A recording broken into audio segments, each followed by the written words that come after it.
Morning, everybody. Thank you for joining. As Lucky said, I'm one of the directors of ICAP, so I just wanted to introduce myself. You're going to have lots of fun today, lots of learning through AI cybersecurity. In this world, as we all know, AI cybersecurity is huge. So Lucky and his team is going to run you through that. So I just want to say thank you for joining. As Lucky said, everything is recorded, so you can go back onto the training what Lucky's gonna conduct. But unfortunately I have to jump off because I am in another meeting. But I hope you enjoy your morning. Hope you learn lots of things and have a fab time. Thank you. You're welcome. Have a great morning. Thank you. Bye. Thank you. Bye. Bye. Okay, so we're going to start. Other people will join us later on. We are expecting a lot, so so it could be technical problem or that, but we'll see how today play out. But we can start. So I'm just going to share my PowerPoint first, and we'll start from there. So other people will join us later on. Our team are looking at the emails and communications if people are finding it difficult to log in them. I think we have some people also from South Africa. They've not joined yet. Some people in the office as well. So we'll see how that one. Okay, so I'm just going to share. So let me go and share my PowerPoint.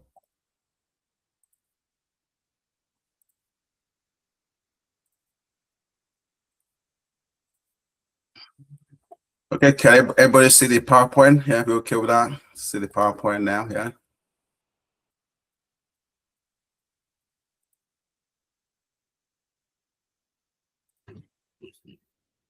Yeah, can you see the PowerPoint? Not yet. Okay. Not yet. Okay. Yeah, it's on now. It's on now, okay. Yeah. Okay. So we're just gonna, so we're gonna start. As I said before, this session is recorded, so so it's recorded, so we should be aware of that. Anything that's at 12, please put it on the chats. It's already there as well. So our team are looking at the to make sure people cannot log in, we can able to help them out when they log in. So that's kind of what we're going to be looking at today. So if you can't see the PowerPoint, please just let me know. Okay, so welcome to this session. So this session we are looking at cybersecurity, kind of introduction to cybersecurity, cloud security, and AI. So that's kind of what we're looking at today.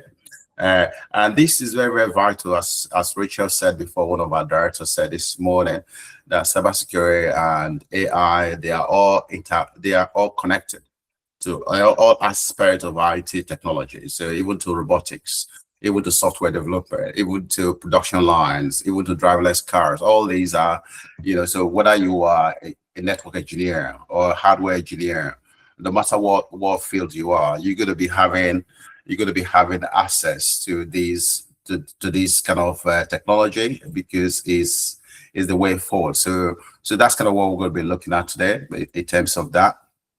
So we're going to move on to look at what we're going to be covering today. First of all, I will introduce our organizations. ICAP is set up as a professional body based here in the UK. We are government approved, and we are based in London, in the United Kingdom. Yeah, our role is to advance excellence in cybersecurity and AI, whereby we have professional people around the world, researchers who research, and also innovators around the world.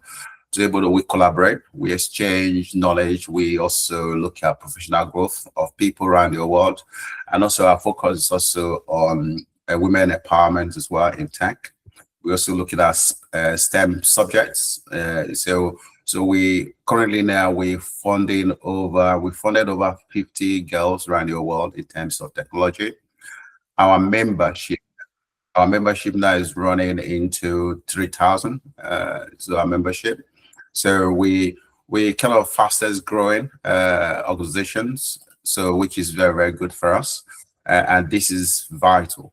So we are currently expanding on that to make sure that people in all parts of the world are able to have the technology. For me, I work for the organization for free. So my role is to make sure that my expertise, which I will introduce myself soon, expertise kind of have an impact. Okay, so I kind of leave that legacy behind. So that's kind of what kind of drive me to do that. Okay, so that leads us to introduction.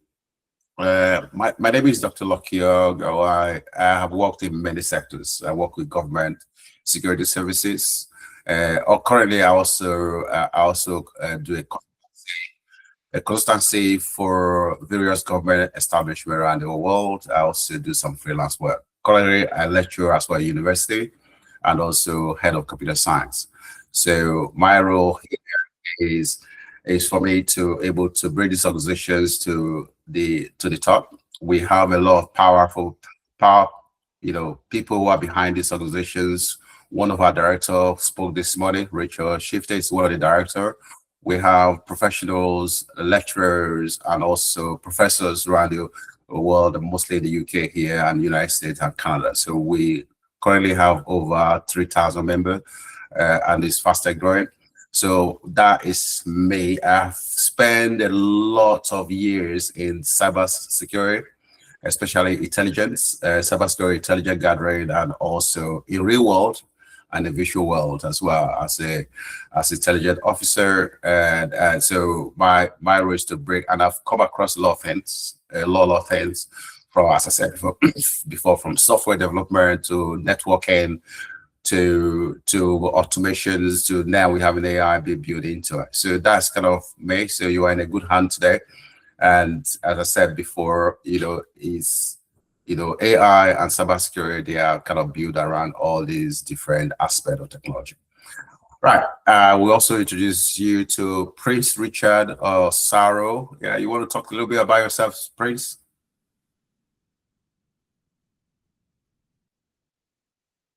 Hello, Prince.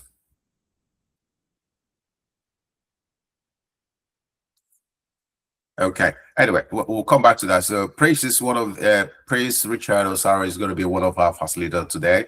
He's going to be leading on cloud security. He's going to be talking about cloud today, and also so that's kind of what we did. So any questions so far? If there's question, just type in or just let us know. Then I can able to answer some of the questions as soon as possible as well. Okay. All right. So we're going to move on to our policy.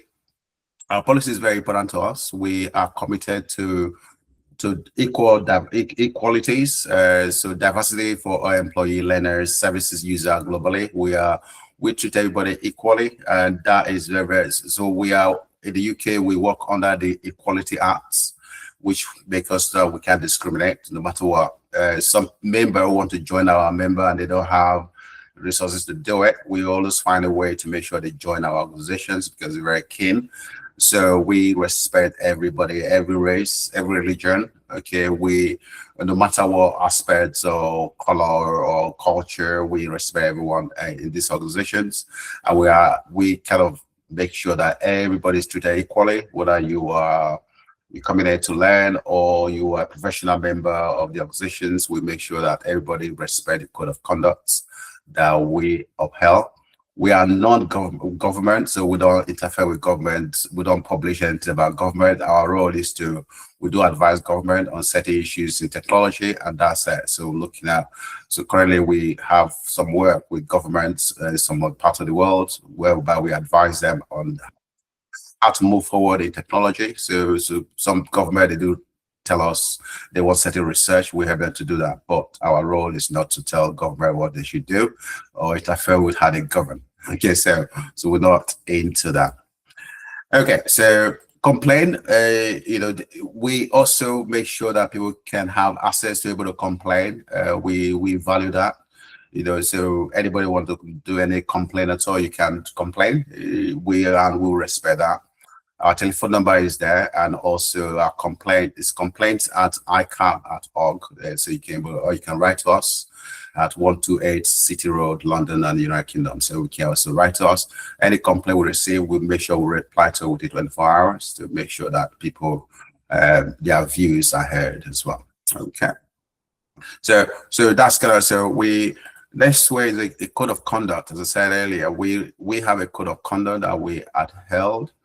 Okay, so like this session, we expect everybody to respect each other. Okay, so your opinion, it will just be your personal opinion, and we just have to be sure that our personal opinion does not interfere with other people's opinion. So it's very, very vital. We should respect that as code of conduct. So that is very, very vital for us. So we talked about the, follow instruction, respect other opinion, which is very, very important to us, and also we should have fun.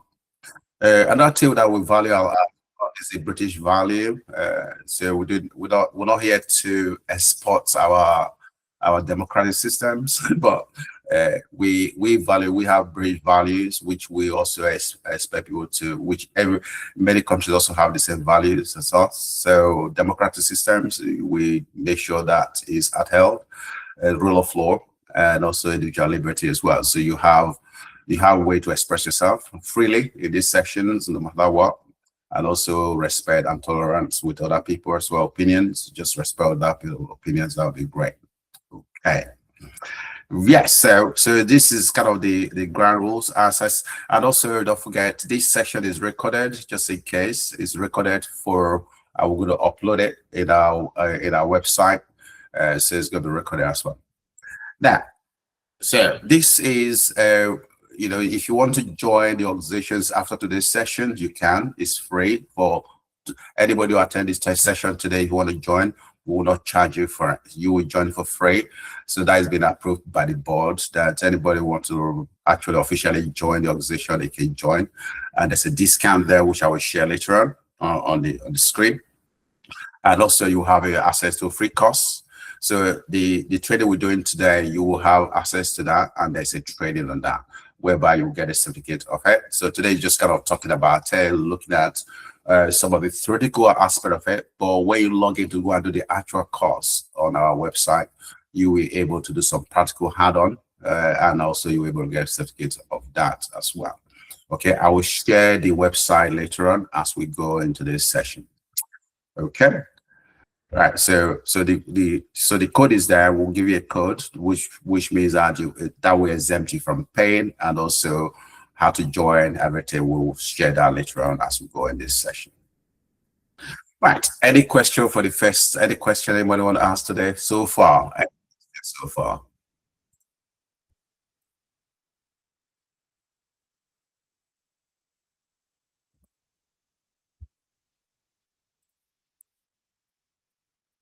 Okay. All right, so no questions. So we're going to move on to next. We're going to just move on. So that's great. So, well, feel free anytime to be able to ask questions. So that would be great. If you want to take some note, you want to stop me at any time, please do. So that we can, so anytime you want to stop and say, ask questions, please feel free to do that. Okay, so we're going to look at the first session this morning. It's going to run, and we will take a break in 1 hour. Then take a break after 1 hour. Then we'll come back again. Break, like I say, 10 minutes or so. Okay. All right. So the first thing we're going to look at today is cybersecurity fundamentals and threats landscape. So we're looking at, as you know, many organizations are at risk. They are at risk. You might say, okay, why are they at risk? It depends on which company. Some company will be risk factors of different companies varies. A fintech or banking systems will have a very high threshold of risk than a salon or somebody on the street that sell orange or or run a beauty salon. So the risk is kind of varies. So because of that, many companies might fall into the categories of high risk because of, so the more the company grow, the more the company maybe have some assets, then they're going to be at risk. So that's kind of what we're going to talk about today. How a company able to secure their systems, and what do they need to do, and what are the threats? So that's kind of what we'll be looking at today.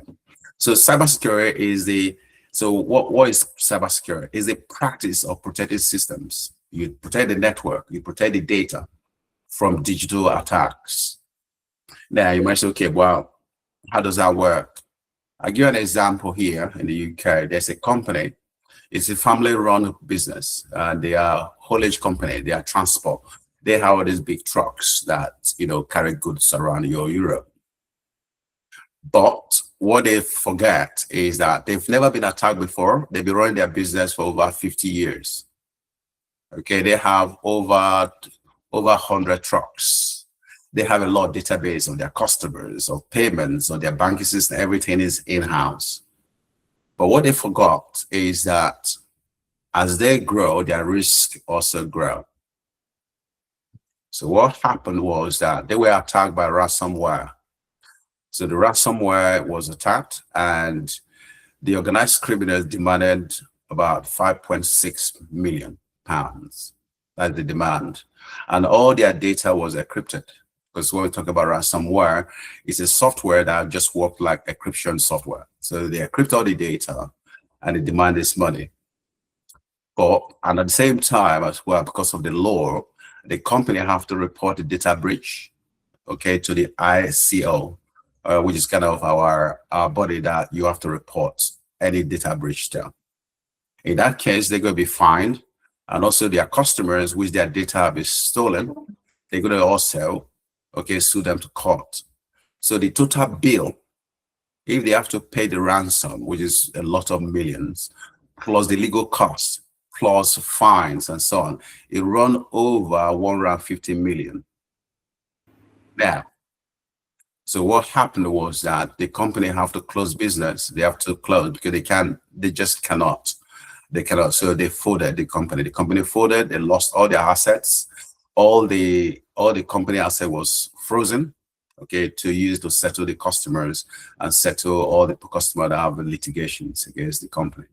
So that's a very small mistake. What they did was that they should have done a lot of things, okay, to secure their system. So if you look at it, cybersecurity is a practice of protecting networks, protecting data from digital attacks, but they didn't do that.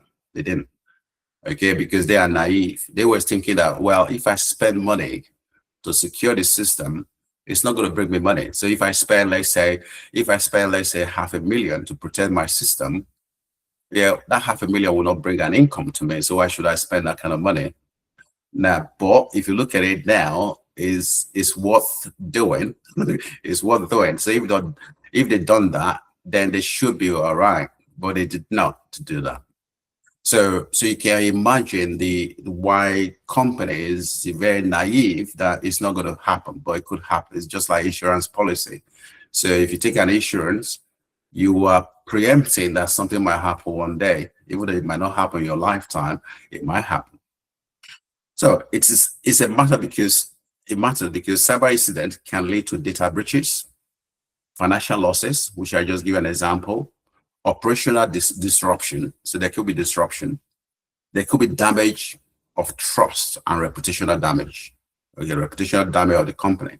So if you imagine, assuming your bank, where you bank, and this morning you heard the news that bank have faced a digital attack, what will you do?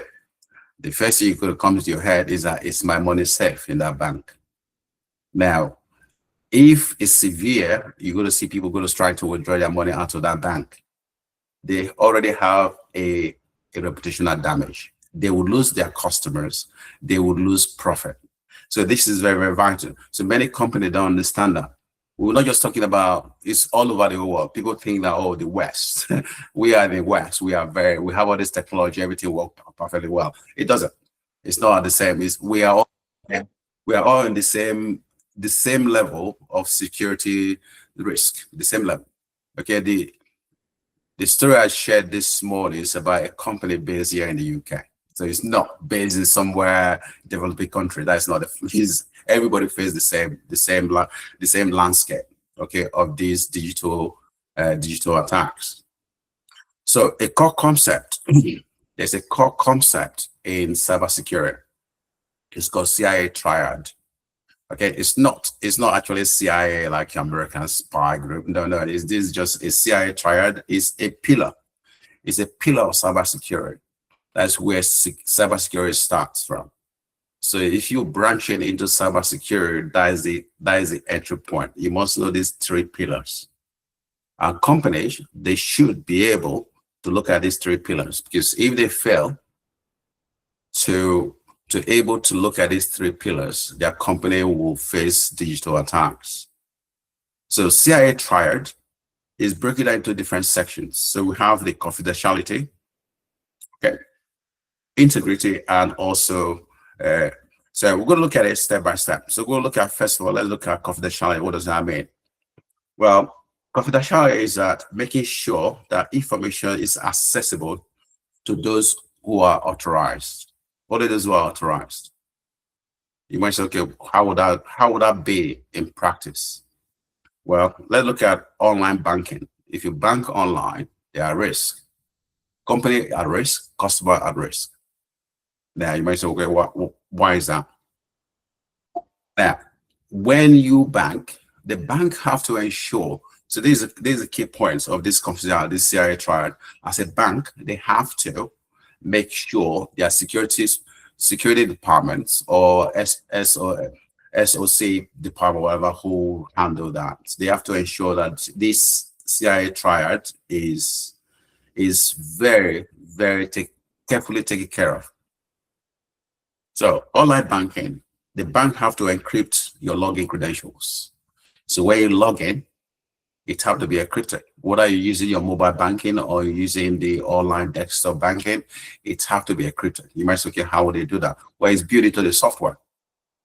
Now, that's what I was saying earlier. Cybersecurity is built in every aspect of technology. The software developer who develop the app, the banking app, they have to ensure they build the security apparatus into the softwares of encryption. And not only that, in encryption, there are different types of encryption. If they use the wrong encryption, I can intercept it. well, yeah, I could intercept it, because we have technology to do that. Again, we're not going to go into that practicality today, but communications can be intercepted. So if they use the wrong encryption, okay, they can be intercepted. I'm talking about, when I say, I mean ethically. I'm not talking about illegal, ethical. Okay, because so it can be intercepted. So they use the wrong encryption algorithm to build software. Then there will be a serious problem. Okay, it can be intercepted. So there could be a breach.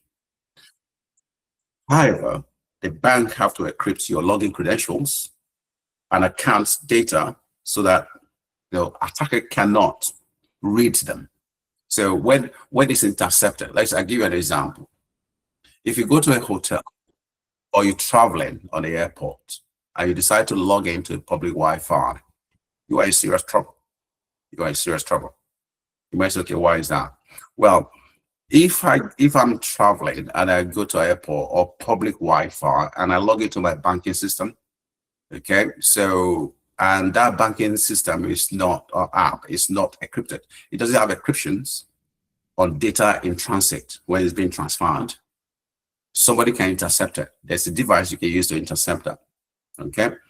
Some of the device, there are so many in the market. We have Hack5, Pineapple. There are so many devices you can use to intercept communications on open Wi-Fi. So I could able, if a hacker, like big hotels, airports, is a place where non-ethical hackers play around. Okay, they play around there because they can have a device in their laptops, okay, just there, and they connect to the open Wi-Fi. Any communication, if you log into that public Wi-Fi, any communication from your mobile device or laptops automatically goes to their laptop, and they can see all your communications. Okay, so their device for that can intercept it. Okay, so what we say is that it depends. If the banks did not, okay, able to secure their systems and it doesn't meet the standard of cybersecurity, the software can be exploited very, very easily. If we go on to hospital patient records, hospitals, doctors access, many hospitals around the world now, they have a digital storage of data of patients. Okay, so the patient uses a unique login. They can log in, the nurses Yeah, so the nurses cannot see financial details, but doctors can set this. So all these things have to be secured as well. Company email system as well. Company email. Emails are protected with password and multi-factor authentications and MFA. Okay, so that's kind of way you could that confidentiality there to make it confidential. Then you have also like laptops and hard drives. Okay, it's fully encrypted, prevent data theft on the laptop if the laptop is stolen. Like my laptop is self-destruct. Well, you might say, well, because I'm into cybersecurity. Yeah, but it's self-destruct. Many companies don't understand that your data in your hard drive or your laptop, even though you wipe it, you delete it, you delete all your files, we can get it back. Okay, the laptop. If somebody steals your laptop and it's not encrypted and you delete all your files, now there's a software you can use to do that. We're not going to go into that today, but there are software, there are tools you can use to get data back on the hard drive. That's why many companies, they don't understand this. They don't understand it because your hard drive shows who you are. Okay, so anything you store your digital devices, it kind of tell people who you actually are. So the first thing I would do, if it's me, if I want to go and take things, is going to be the hard drive, digital devices, because it's a treasure. It's more like a gold mine. Okay, so because you can find a lot of things of these people, there in their hard drive, in their mobile devices, in their devices. So that's why it is vital for companies not to just throw their hard drive away, or not to just save it and that's it. They have to encrypt it. It has to be encrypted. That is what we talk about, the confidentiality. So common control. So what do you do? What does the company will do? It's encryption. They have to use a very good standard of encryption. There's one called AES encryption, TLS encryption. I said earlier, encryption algorithms have different parts. There are different types of encryption. Some are already old-fashioned, some are old. Okay, so if you use the old one, we know how to exploit the old ones. Okay, so the new ones a bit harder. Then we'll talk about quantum computing, which is going to be very hard to be able to break. But most encryptions algorithm, you can be able to break it. Okay, so the company or the software developer or the network manager, they have to. That's how we say that all aspects of technology, they are linked to two things: cybersecurity and AI. No matter what, whether you're a network engineer, whether you're a hardware engineer, whether you are a software developer, it doesn't matter. Whether you're a data analyst, they're all linked to these two. They're very vital tools that these people should know. So another thing to be used as kind of confidentiality is the access control, username, password, multi-factor. You will be surprised. You might say, well, password is kind of old-fashioned, so everybody should know how to use old password. Well, it doesn't work that way. Password is very vital, and people don't. So psychologically, it's psychology.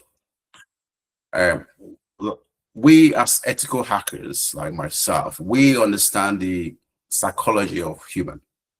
Human is very hard for us to remember a lot of things, especially things we use all the time, and it's going to use it in multiple places. It's going to be very hard. Okay, that's why if you look at website today, DNS server, you cannot. People say, well, people should be typing the IP address of websites. You just can't. You just cannot do it. How can you remember IP addresses of all websites that you visit every day? It is impossible. You just can't. That's why they developed the DNS server, which kind of, when we type the website address, which the network doesn't understand that. So the web address we type in words, let's say www.bbc.co.uk. The computers doesn't understand that. They only communicate with the IP address. So every website have IP address. Every device is going to the internet have IP address. So the only way they can communicate is through that IP address. So we human, we can't remember that. That's why we only type the word. But if you type a website, it's have to go to the DNS server. The DNS server will convert it to IP address and go and look for it and bring it back to you. All right, so that's not how it works. Okay, in that world. However, everything you is stored. So everything you search is stored on the DNS server. So they have all your history. So especially if you register. So anyway, we're not going to go into that. But that is a control. Another thing they can use to control is VPN. Okay, VPN is very vital for companies to use because it's very vital. Because with VPN, some VPN have a lot of tools that can be used to do that command controls and confidentiality as well. Okay, so let's move on to number 2 of the pillar. So which is the integrity, accuracy of the data that is stored. So companies must ensure that information is accurate, is complete, and not improperly altered. Somebody cannot alter it. It has to be accurate, it has to be complete. That is another pillar. So we as a cybersecurity experts, we are as the cybersecurity experts, we have to ensure that the company keep all their data accurate and it cannot be manipulated or changed. They can change it. You might say, okay, how does that work? Well, I'll give a practical example. A practical example will be online exam systems. Okay, exam, dictates exam, other sorts, financial transactions. Yeah. So let's say, for example, let's say you pay online, your card number have to be sent and all that kind of stuff. So it cannot be changed in transfer, or we can able to hijack the transactions and somebody can change it. It can be done. It can be done. It can be done whereby people can buy something online, intercept the transactions, change the number, divert all the information again. It can be done. If the software developer or the web developer did not put all the security checks in place, it can be intercepted and it can be changed. Software updates, okay, can also be used to be able to make sure that there's accuracy of this data and it's complete. People forget that, you need to update your softwares all the time. Okay, another one is audit logs. Okay, log record changes. So like, for example, database.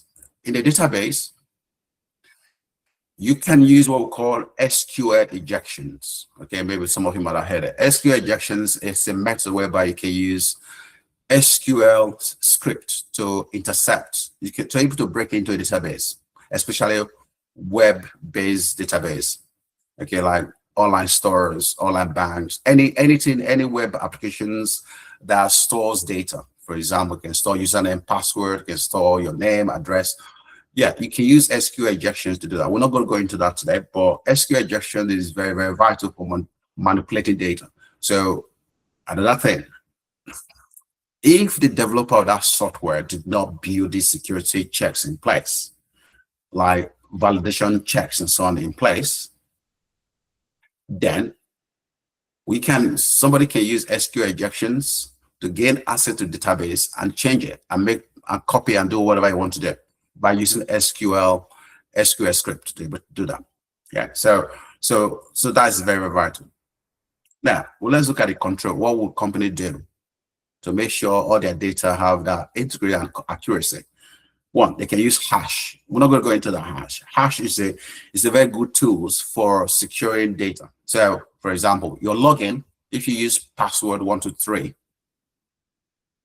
it will be stored in the database, not as password 123. It will be stored with a different code. So if somebody steals those data, they will not even know what it is. Okay, it's so company use that a lot. Not company use it, but many companies, mostly the high-tech companies, they use that. So if you create a password for their digital platforms, when it gets to be saved in the database, it's changed to something different. So if somebody hacked into it, they will not even know what it is. They can't know whether it's a password or not because hash has been added to it.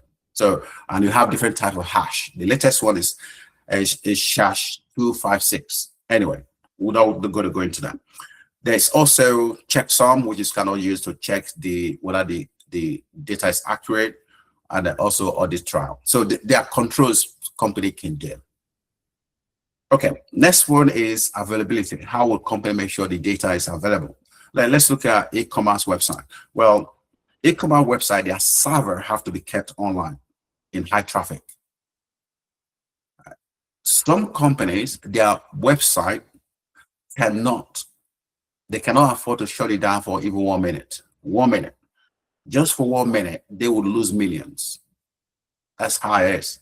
For example, Alibaba, you got Amazon, all these big tech companies, websites. Facebook cannot be shut down for 1 minute. Many of them, because they will lose millions. well, we're talking about even billions here. So it's very vital for them to make sure their information is always available. Okay, information systems are accessible whenever needed, 24/7. Okay, so, because if not, they will lose money. Not only that, they will lose trust, and people will go, customer will go somewhere else. Cloud storage, like cloud computing, yeah, data backups. Okay, because that is very vital. You want to get access to your data all the time. Hospital systems, emergency services, they have to be online 24/7. So they cannot afford that. They cannot afford for their system to fail for 1 minute. I'll give you an example.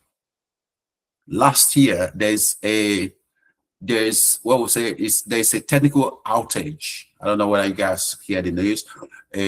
Affected a lot of airports around the whole world, including the UK, Europe, everywhere. Last year, summer. What happened? There was updates. There's a company that kind of maintain security features on Microsoft OS operating systems. It's called CrowdStrike. I don't know whether you know this company. It's called CrowdStrike. CrowdStrike is a very powerful security systems. They deal with cybersecurity. They around the world. They provide services to big names and Microsoft and all those big names. But so they handle the security aspect of Microsoft OS. So they develop an update. Okay, that update didn't go very well. So all airports, okay, in the UK and all over the male part of the whole world where they couldn't fly. Nobody could fly. No one. Okay, there was interruptions. They couldn't, you can't check in. Okay, so nothing works. Okay, so for almost few days, yeah, so many airport was grounded. So you can imagine how a single thing can affect. It can affect all over.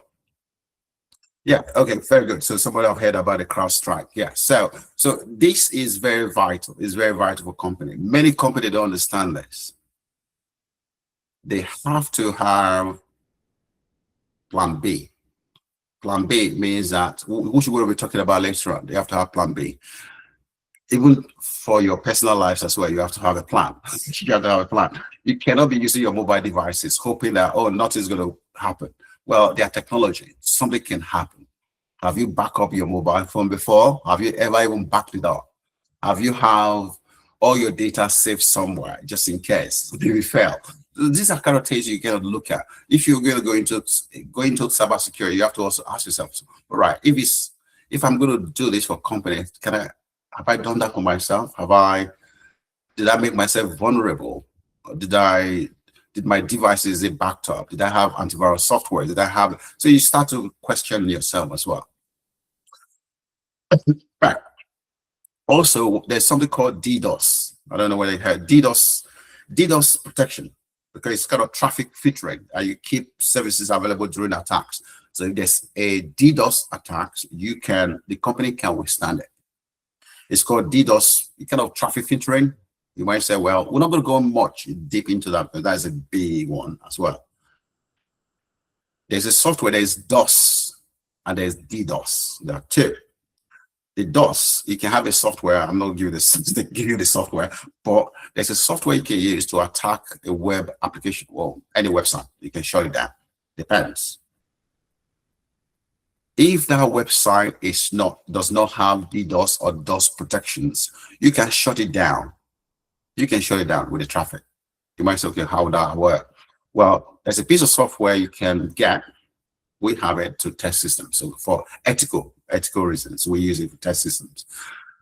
The software from your computer, you can tell the software to attack another website or a server. If you know the name of the server, IP address of the server, or the server name, say, look, attack that server with over 1 million or thousands of requests at a time. You bombard that server with requests. The server cannot withstand it. The server will shut down automatically. It will just shut down because servers, they have CPU.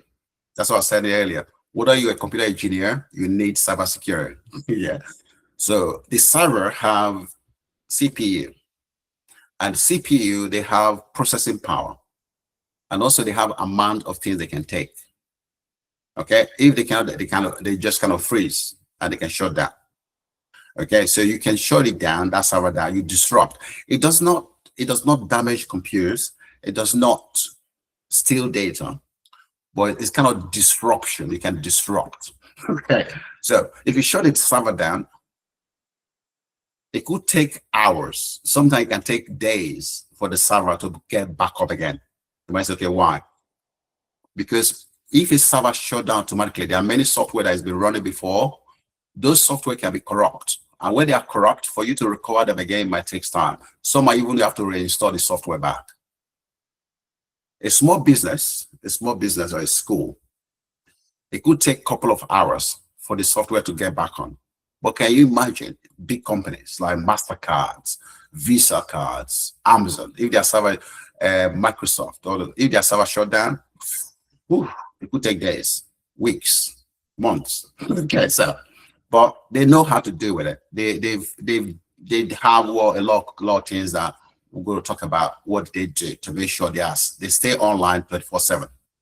So that is DOS attack. DDoS attack is that you send a malware to many computers around the world. So those who download free music, free games, and so on, you can put that software in those free downloads sites, or you can create your own sites and kind of package it to be games. People download it, their computer is infected with these bugs. Yeah, they're infected. Then you have the master software in your computer anywhere in the whole world. Then you can control those computers that you infected around your world. You turn them to zombies. It's like Walking Dead. Well, yeah, not that kind, but it's just more like that. You can control this computer around your world and tell all these computers that it's like you are now control these armies of computers around your world and tell them to go and attack someone, go and attack a server and shut it down. So the more computer you have around the whole world, the better the attack. So you could infect computers. If you infect maybe thousands or 10,000s or 1 million computers around the world, that means that's a very powerful attack. So when you go to attack a server, they're going to be, they have to have a very, very strong server, okay, to be able to mitigate that. Okay, so that's not how that DDoS work. It's a disruption. They've used it before to attack Visa and MasterCards years ago, but I think it's about probably 9 years ago. Okay, Visa, MasterCards. If you Google it, you might see that there's a group called the Anonymous, and maybe some of you know it. These Anonymous, they are hacker groups. That is their way of attacking MasterCard, because they did MasterCard and Visa cards. Kind of, they said they are unethical, so things that we're doing, and they decided to attack them. Well, we're not going to go into that anyway. So what would company do to mitigate all that? They would do load balancing. Okay, they use a different server to switch from server to server. They do backups and disaster recovery plan, which we're not going to go into much. They use UPS, okay, uninterruptible power supply, generators.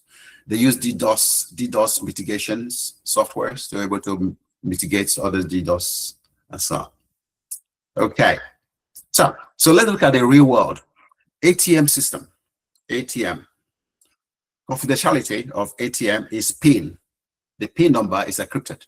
That's kind of how they would do it in ATM. Okay, in ATM, in integrity of accuracy, transactions amount cannot be altered. So if it's a company that run ATM machines, these are things they should do. They have to make sure the pins that our customer entered is encrypted so that nobody can intercept it. The transaction amount cannot be altered when it's been going.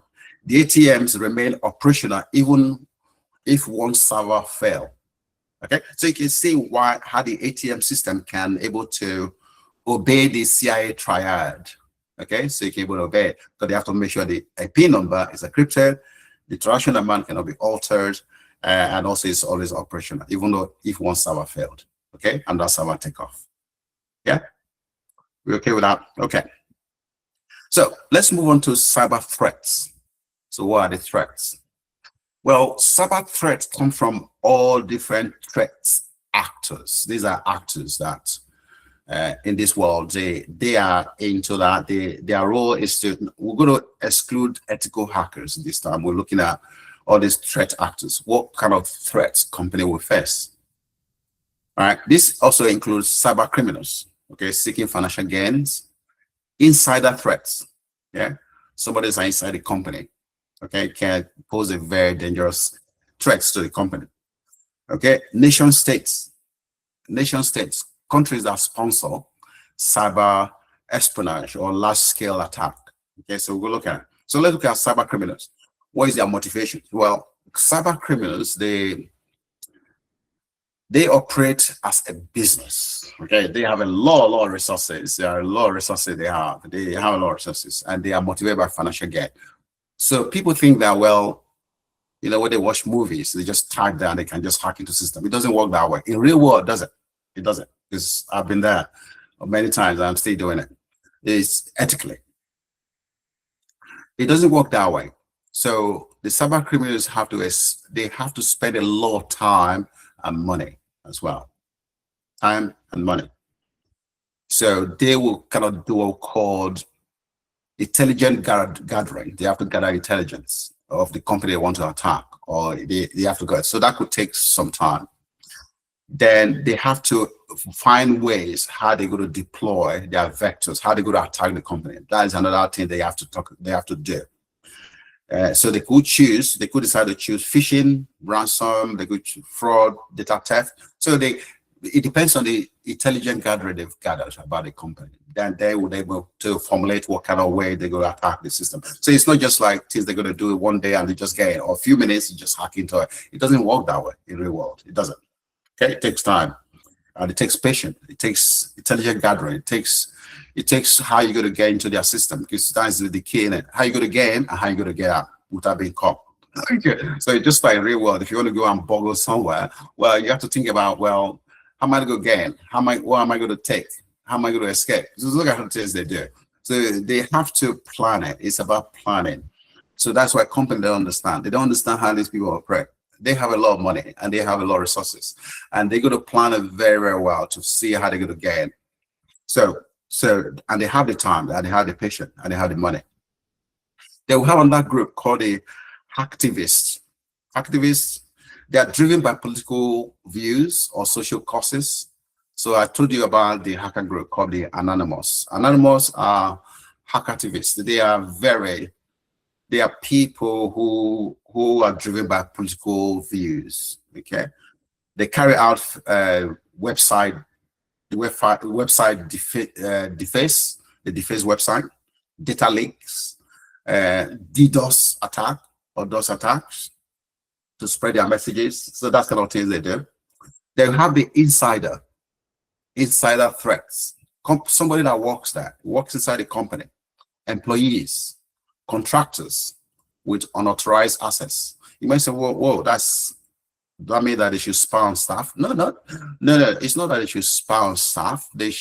Company have to understand that the staff that work for the company know everything about the company.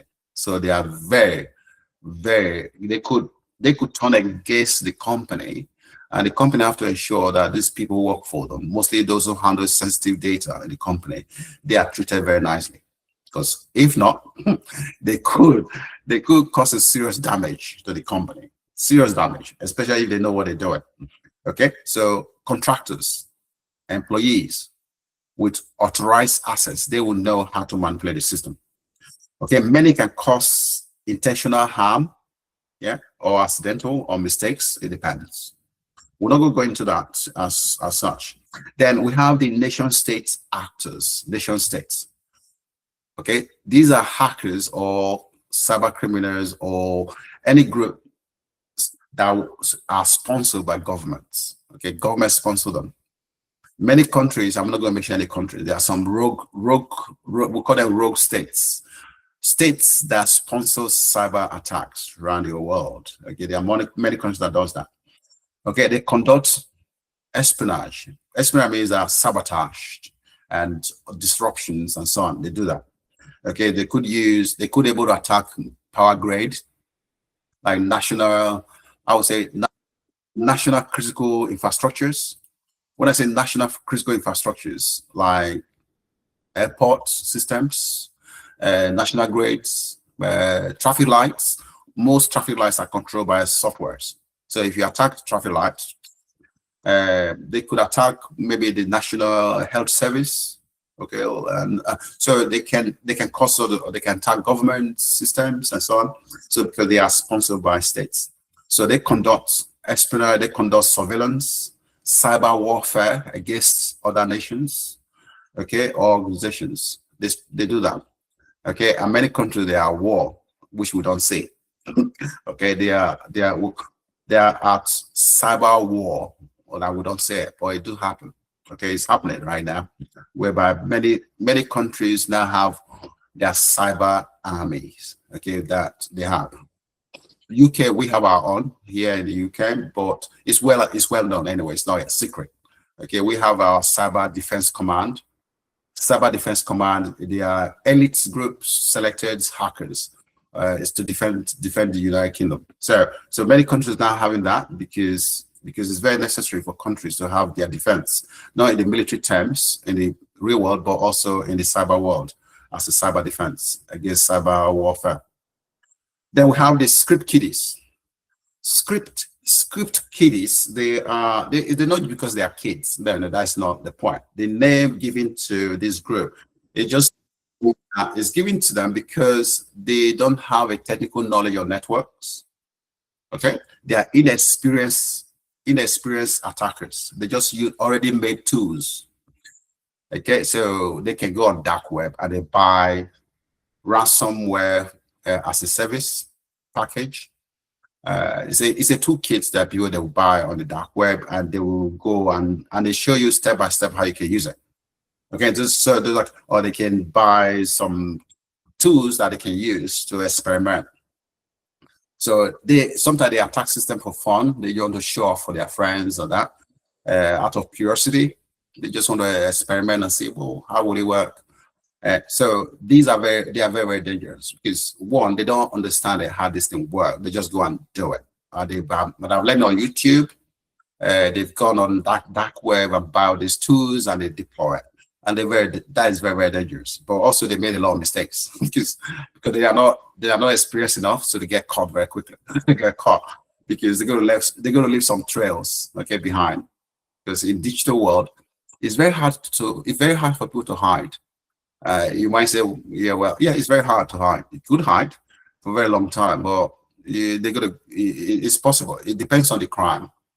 If the crime is very high, so security services have a lot of tools, especially in the West here. A lot of tools which can be used. Okay, they're able to track people down in that. So most of these script kiddies, they are caught very, very quickly. Yeah, they are caught. Okay, so how do we combat cyber threats? Okay. We said before, well, for companies to combat it, to make sure their systems, okay, their system is secured, they have to use, we talked about before, strong password. You might say, well, that is traditional. Everybody should use a strong password. I said earlier, it's not. We can't remember everything. How can you remember if you have, let's say, 5 different platforms you have to log into? How will you remember that? It's going to be hard for you to remember. In some cases, you're going to use the same one. You're going to, psychologically, we in the ethical world, we know some people will use the same password. So if you can get one password, you can log into different password. Now, for example, if I know the person's email, which some people just give like that, okay, I've seen some platform whereby people just post their email that is very dangerous in a way, because if you put your email address on social media or LinkedIn, I'm not saying LinkedIn is bad. LinkedIn is great, but you have to be very careful. You know, some people will put their email address on the top of their LinkedIn, or this is my email address. It's a good mind for me, but I'm not going to do it. But I'm just saying, it's a good mind for hackers. It's a good mind because one, if I can get that email, most login platform, you're going to use the email address, okay, as a username. The next thing I'm going to be looking at to collect intelligence is to look at What kind of things did they like? Where did they go? I'll go to social media. I'm trying to do collecting some intelligence. Where did the person work? Okay, where do you work? All those kind of, I can get a lot of information that might lead me to somewhere. I could use brute force to be able to hack into the systems. Unless, as I said, unless I use a lot of multi-factor authentications, okay, to secure my systems. Strong password, multi-factor authentication as well. So it's going to be very hard for somebody to hack into my system because, one, I've used two-factor authentication. This is going to send me a PIN code, yeah, to my phone number. Okay, so even though somebody tried to log in, I might not be able to log in because I've activated my two-factor authentication, so therefore you can log in. But however, not everybody will do that. Not everybody will do that. So it's much more easier, okay, for people to be able to hack into the system. So people always say, oh, they hack into my social media. Well, because you give a lot of things out. People know a lot about you already. So which is, yeah, they know your email. No, that's a very straight, that's one step ahead. You go the email address. What else do you need? You just need the password. You can use brute force, guess. You keep on trying it. You might get lucky. Okay. Another thing they companies should be doing is user awareness and training. Some companies don't do that. They have to train their staff. Okay, train their staff to recognize a lot of things like phishing emails, social engineering. And you might say, well, that's old-fashioned. Everybody know what is phishing email. You have no idea. Phishing email, there are some phishing email I can design. It's be very hard for you to know. Very, very hard. Because you cannot just go and develop some phishing email that you will know. It's just kind of amateur. Amateur that just designed that. You might say, okay, well, how? There are some phishing email you can craft very, very well. You call it spear phishing. It's quite different. Spear phishing or whale phishing. You have to call it a lot of intelligence. You don't just go and do it. You call it, it's a targeted phishing attack.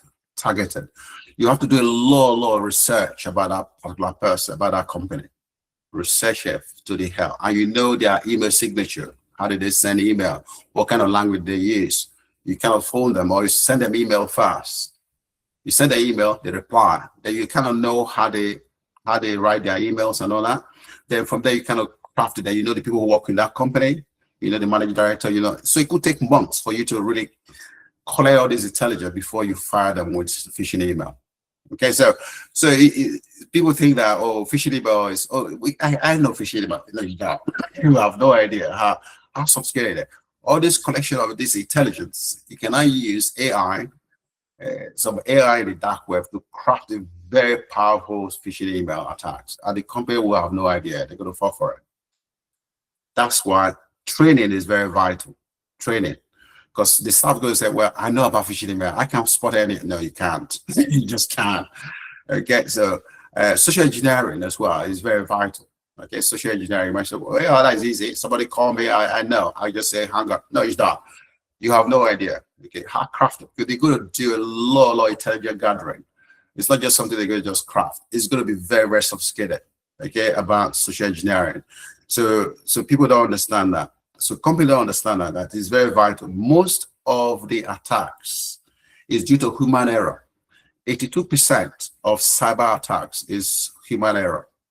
Lack of training to their staff.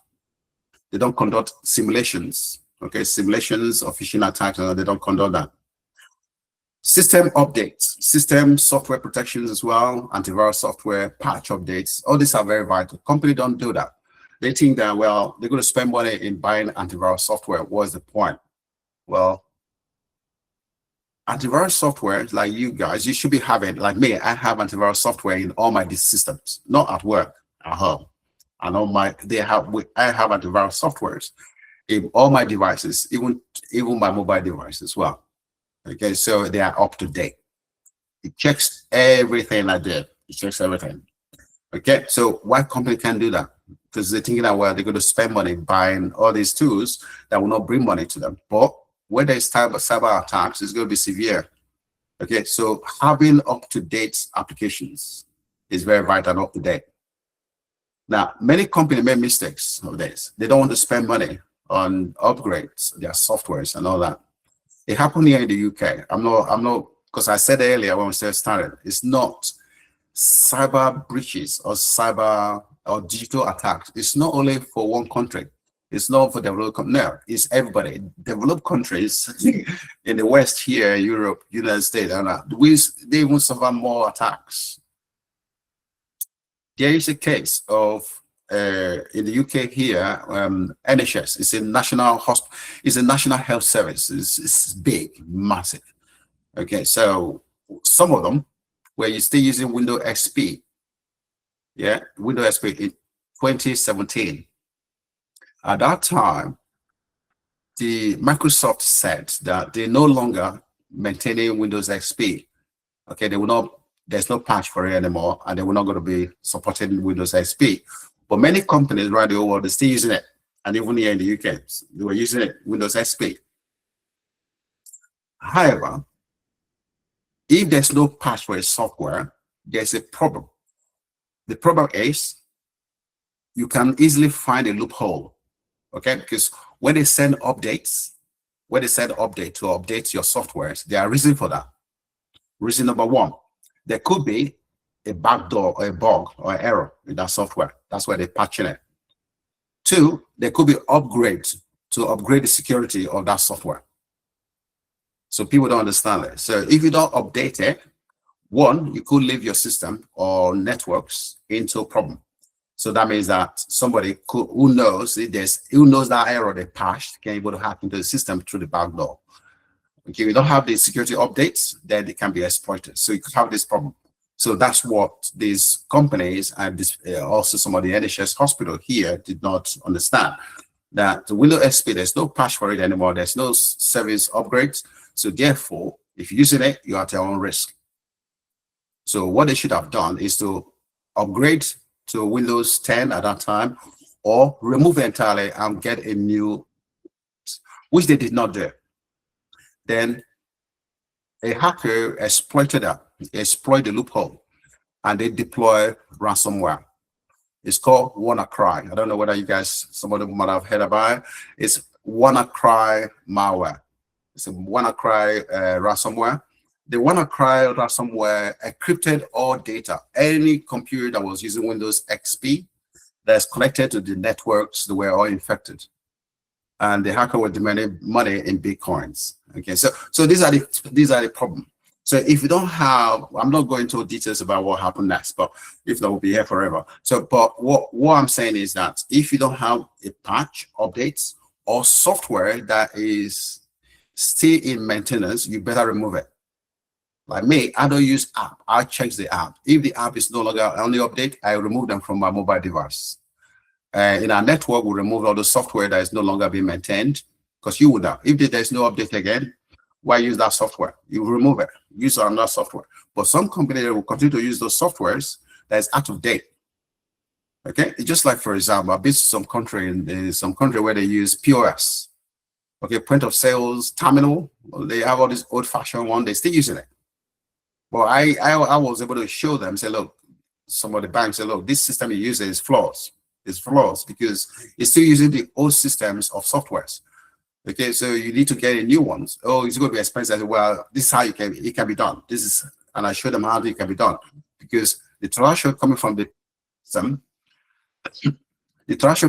POS system, we're using the old method of transmission, which can easily be exploited with a device. So it's just a matter of getting closer to that device. So the device is there maybe about even 10 meters from you. You have your device in your laptop, you see here, you can intercept it very easily. And you can see all the transactions, and you can manipulate the transaction and send it. So you can divert the money that somebody is withdrawing from that POS system. So if the person says, well, I'm withdrawing or I'm sending so amount to this account, you intercept it, you change the direction where the money should go, you go to a different account. You can easily do that. Okay, because why? Because they were using the old system of POS and also old softwares. Okay, and I'm able to prove it to them that it doesn't work. They have to change it. So number 4 is network security. Okay, deployment of firewall. Some of you might know firewall already, but firewall is a piece of software. Sometimes comes with softwares and hardware.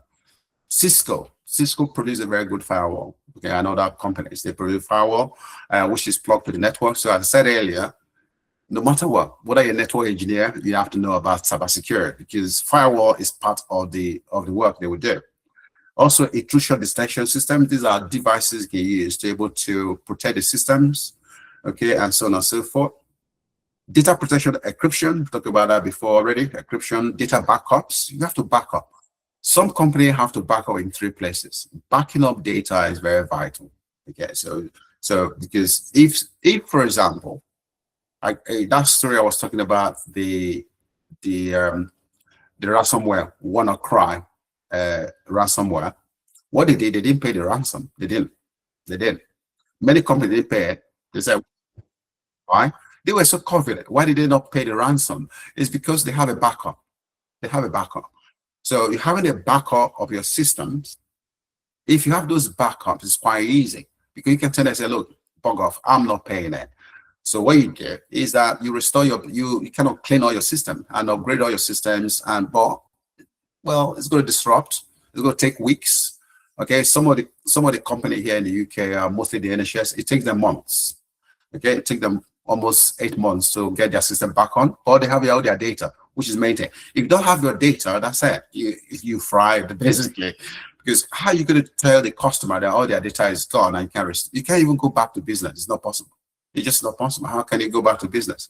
So these are the things that companies don't understand, that you backing up your data is very vital, because your data is kind of the lifeblood of the business. Okay, so why not treat it as precious? Okay, so data loss preventions, data discovery, recovery plan is very, very vital. Now, physical threats as well, secure room and all kind of stuff, where they have physical locks of the server room and all that is very, very, also they can able to do that as well.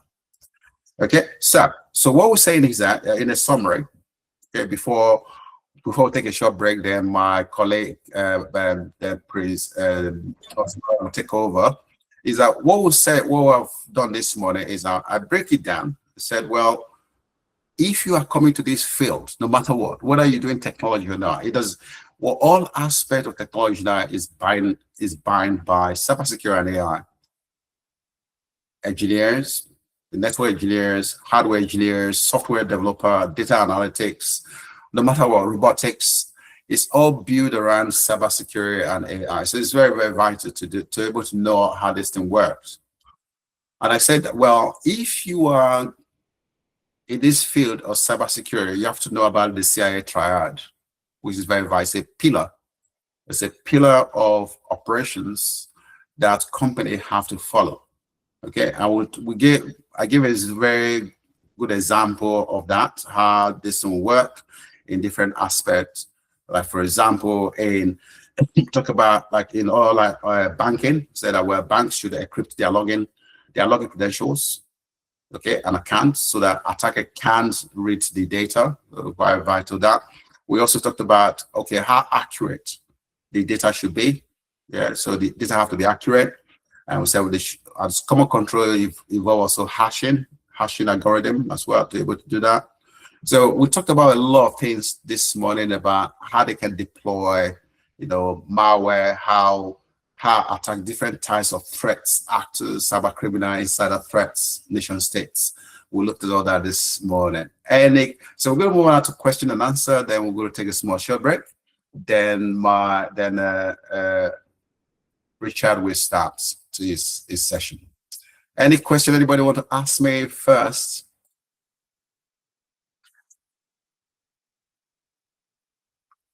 Thank you. Merci beaucoup.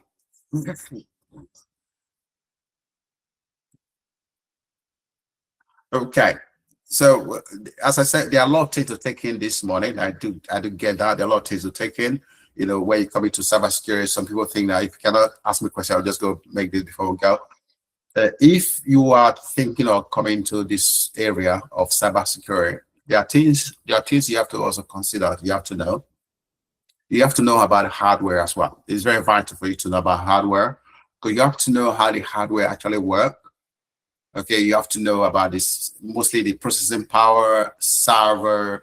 You have to know about the memory. You have to know about cache memory. All those things can be manipulated as well. So you have to know them. It's very vital you know those hardware. Okay, core. Okay, so the best way to do that is up to you. You can be able to look at if you have some budget, you can able to build your computers and see how they work, or you can be able to use videos, able to see all these different computer parts. So it's very vital to do that. If you want to also knowing about the small element of programming, knowing a little bit about programming is vital. You don't have to be a programmer as such, but knowing a little bit about programming, especially most key ones like Python, okay, learning a little bit about it, know the basic, okay, is vital as well. There's some things you'll be doing, especially using different operating systems. There are some command line interface whereby you have to actually use the command. So some programming might help you to understand how computer actually work, because the computer, they work with binary digits. So you might say, okay, well, how did they build all this malware and viruses? Well, because they can code and they know how to manipulate the computer. So the computer is just a tool. It doesn't understand anything. It's a zombie. Basically, the computer is just a tool. It doesn't know anything. So what you tell the computer to do, it will just do it. So if you know how to manipulate the brain of the computer, then that is very good. So if you know how that works, it's very vital in cybersecurity, because you're going to be thinking ahead how the computer, how will I make this to work? Then another thing you have to be thinking about is operating systems. You have to know different operating systems. It's very vital. I'm not saying you should just know all of them in one day, but learning a little bit about them is very vital. If you already know Windows, that is really great. Know a little bit about Apple, Mac OS. It's also a bit vital to know a little bit about it. But the most crucial thing is to know Ubuntu, okay, or Kali Linux.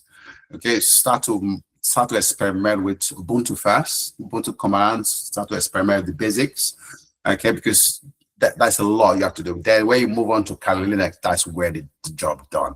Okay, Kali Linux have a lot of tools, and we have a course in our website about Kali Linux. Give you a lot of tools that you can use to explore as ethical pen test, anything you want to do, pen testing, ethical hacking, or blue team, red team, how to manage SOC. All these things are very, very vital for you to know. Okay. Right. Any question? Anybody want to ask question before? Let me just check the charts. Okay. Yeah, the recorded session, we're going to upload it. Okay, we will upload it in our website. So I will send the link to everyone, as the session is going. Okay, we'll send the link to everyone. Right. Should we take let's say 5 minutes break? Is that okay for everyone? Yeah, 5 minutes break. Then Richard will start his session, okay, after the break. 5 minutes break. So it will be starting with the cloud security, Microsoft Azure, AWS, and Microsoft 365.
Okay, welcome back. I hope everybody enjoyed this section. So, first of all, just going to thank you all of you who have turned up already. So that's very good. As I said, this section is recorded, so we will upload it, then everybody can get access to that. Yeah, so I'm going to hand over to Richard, please, Richard Osaro, to able to handle this session of cloud systems. Before I start, I just want to make sure, just gonna share this. Cloud system is one of the things that it's fast moving cloud system. So cloud system is, if you go into cybersecurity, there are a lot of jobs now in cloud systems. So for example, we have cloud engineer, cloud security engineers. There's so many jobs that is going on. And we in the ICAP, we are very keen on these cloud systems. And we already helping many companies to see how they're going to migrate to the cloud. And as internet getting more better and better, people are moving to the cloud. But it save a lot of money for companies. And not only that, you can able to scale up as well. So I could read a server today. I might decide to use another server. I might decide to upgrade it. So it's quite very good thing to do, but also some security risk, which is also is going to talk about today. So I will hand over to you now, Prince Richard. Thank you, sir. Please confirm if I'm audible, sir, please. Sorry, sir, please confirm if I'm audible. Yes. All right. Yeah. All right. Cloud security failures today are really caused by hackers. They are caused by misconfigurations. Good morning, everyone. My name is Prince Richard Osaro. I specialize in cloud security and identity protection. So in this section, I will walk you through how cloud security actually works, why organizations still get breached even when using strong platforms, and also key controls every professionals, whether you're a technical professional or a non-technical professional, what you should be aware of and what to understand. Okay, so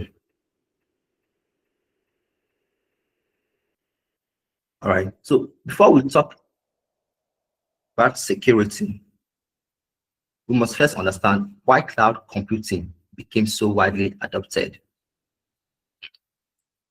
Traditionally, organizations manage their own servers and their data centers on premise.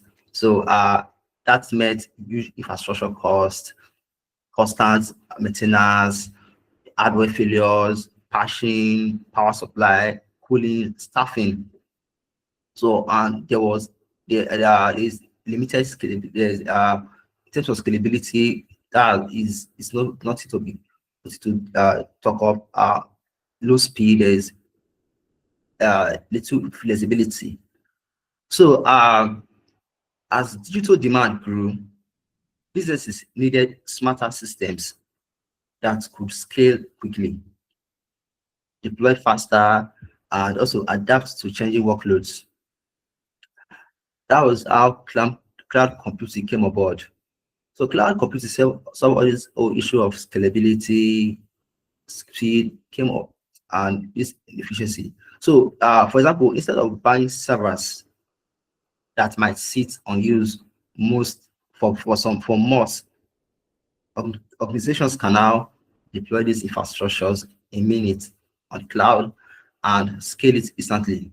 So if, for example, there's an increase in demand today, they can scale up. And anytime there's a decrease in demand, they scale down. So now life is not easy with the cloud adoption. Imagine launching an app today and suddenly you get 1 million users. Traditional on-prem system crash, but cloud system will scale because there's an opportunity, there's an avenue to scale up or scale down. There's an avenue to scale up as there's increase in demand and scale down when there's a reduction in demand. This flexibility is why cloud adoption accelerated globally.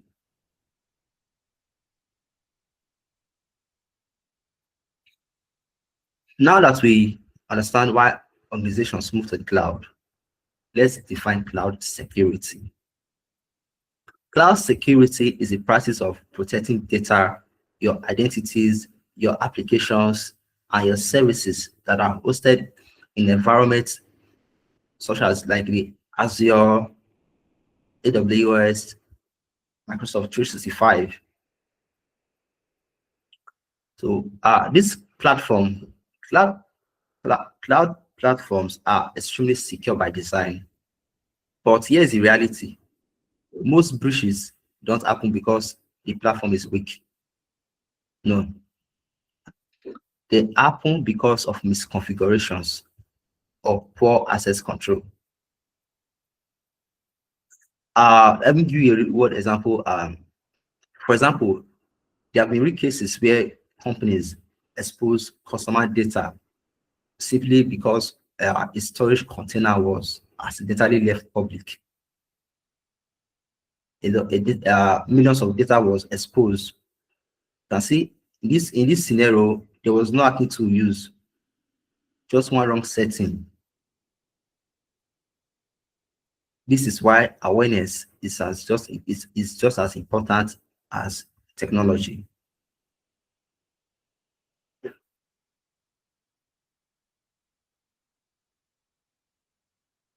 So to understand security responsibility, first need to understand cloud service model. There are three main types of cloud service model. The first one is IaaS, infrastructure as a service. In this model, the provider manages your hardware and your infrastructure, but you have to manage your operating systems, your applications, and your access control. For example, if you deploy a virtual server in Azure or AWS, you as a customer, the user, you are responsible for securing your operating system. In this model, you are responsible for securing your operating system. You are responsible for applying patches. You are responsible for managing user access. So even though the provider runs the infrastructure, you still have a part to play. You still have a role to play. So the second one is PaaS, in full platform as a service. In this model, the provider manages your infrastructure and the runtime environment. So while you as a customer, you focus on applications and data. For example, if you host an application on a managed platform like Azure, the provider Azure will manage your runtime and your infrastructure for you. But if your application stores sensitive data without encryption, the risk remains yours. That risk is not Azure's fault. The risk remains yours. So in PaaS, platform as a service, your role, you have to manage your apps and your data. The third model, which is SaaS, software as a service, in this model, the provider manages everything, virtually everything for you. You only manage your users and your data. So Microsoft 365 is a good example of SaaS. I'm very sure most of you, a lot of persons here use Microsoft 365 in one way or the other. So it's a good example of SaaS. For example, if a company stores files in Microsoft 365 and an employee account gets hacked because MFA, which in full multi-factor authentication, was not enabled, it was not enabled, that is not Microsoft's failure at all. That is what we call customer side identity security issue. That is your issue. That's your fault. So you in SaaS, you manage your data. You manage your users and your data. Okay. You can see in this model, the higher you move up the stack, the less infrastructure you manage. But take note, you never lose responsibility completely. You still have a role to play. In whichever model you are going with, you still have a role to play. All right. Security responsibility decreases as abstraction increases. Like what I wrote here. Abstraction here simply means how much of the system is handled for you behind the scenes. That's to say, the more the cloud provider manages, the higher the abstraction and the less infrastructure you are responsible for securing. Cloud providers secure the cloud. We, as a customer, we secure what we put in the cloud.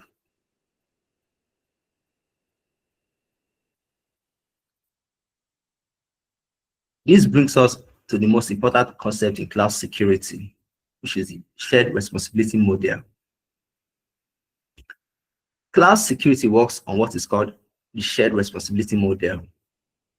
And this is a framework. This is a cloud security framework where the cloud providers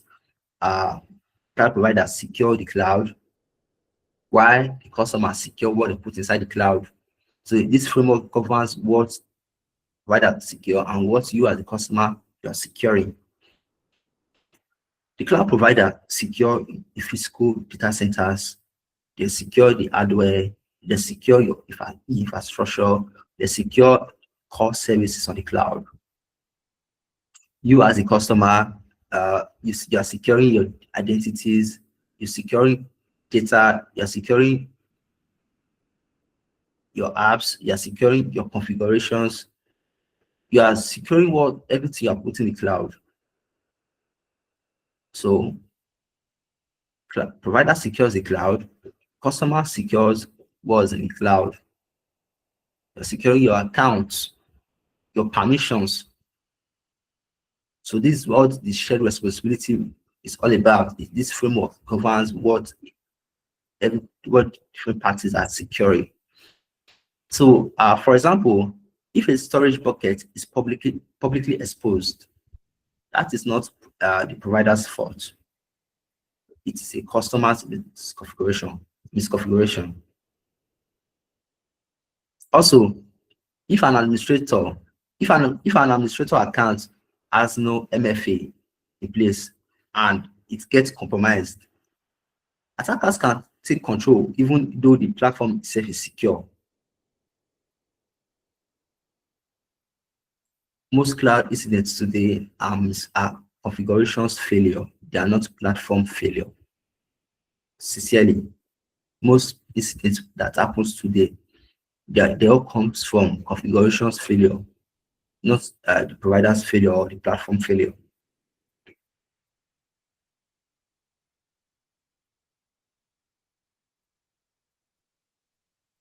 So traditional security focused on protecting network perimeter, like your firewalls, building internal networks. So that was all traditional security focused on protecting. But in cloud environments, users can access systems anywhere, from the hotel, from the bookstore. You can access the cloud environment anywhere. So the security boundary has changed. It has changed entirely. Identity is now the new perimeter. I'm sure most of you must have heard it somewhere when they say identity is the new perimeter. Yes, new perimeter here means it's a new security boundary protecting systems, not your normal firewall or whatever. It's the new perimeter now, the new boundary protecting your systems, protecting your data, your users.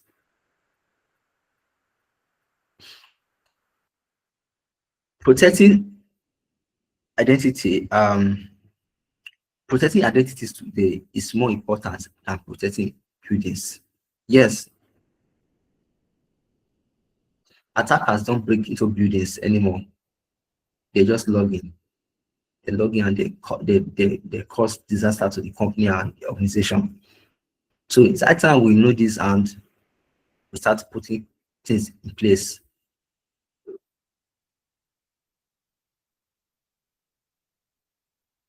All cloud providers already provide built-in powerful security tools. So majority, all of them, they have built-in tools to help to secure what you want to secure the things that are in the cloud.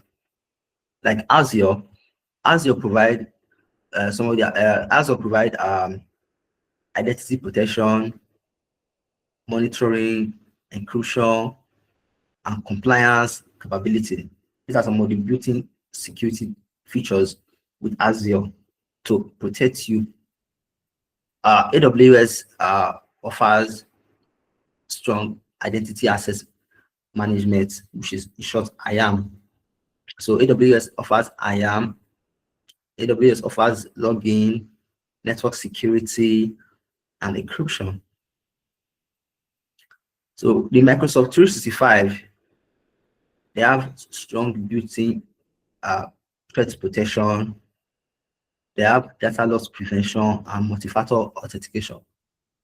All these are built-in. All these are tools that are built in into the cloud. They are built in to protect users' data in the cloud while you play your own role. So the most important thing to understand is that these tools already exist. Security problem usually happen not because tools are missing at all, no, but because they were never enabled, they were never configured or monitored. So cloud platforms are secure by design. Security failures happen when configuration discipline is missing. So powerful tools are only effective when your configurations are correct.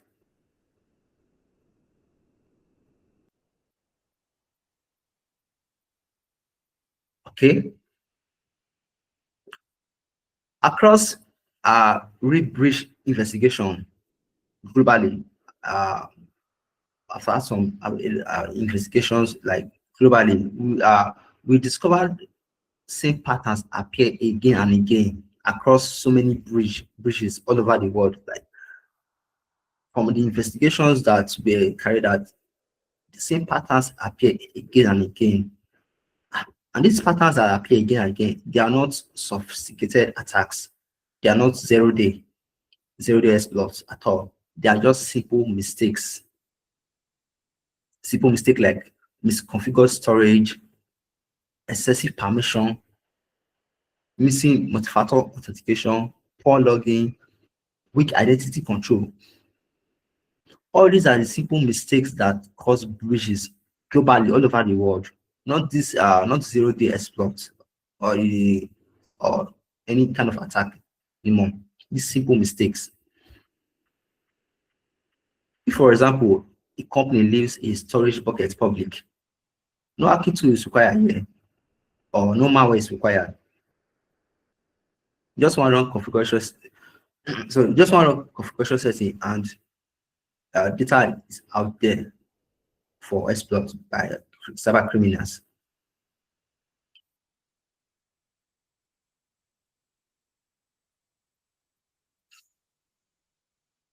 Most cloud incidents today are configurations failure. They are not platform failures.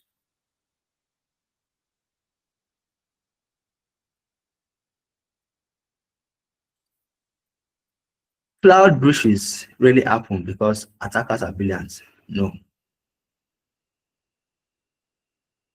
They happen because defenders are unaware. There's lack of awareness. There's poor access control design. There's overprivileged users. There's misunderstanding shared responsibility. There's no monitoring. So these are why these breaches are happening. It's not because attackers are that brilliant. No.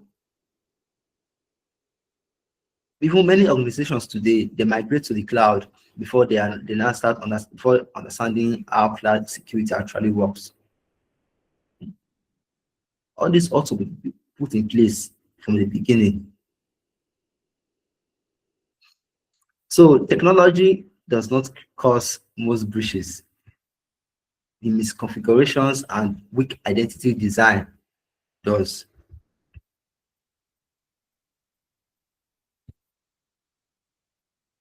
Here are simple habits that reduce risk. Habits like enforcing multi-factor authentication everywhere. So when you enforce multi-factor authentications, this habit alone can just dramatically reduce risk entirely, can dramatically reduce risk. So habits like applying least privilege, ensuring zero trust, monitoring logs actively, reviewing permissions regularly, using security dashboards. All these simple habits dramatically reduce risk.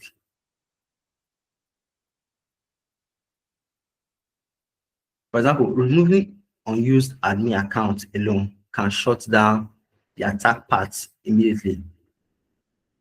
Attackers don't look for firewalls anymore. They look for forgotten accounts first, the accounts you have forgotten about. That's what they look for, to gain in, to break in. So if we apply these simple habits in our work, we will reduce risk dramatically.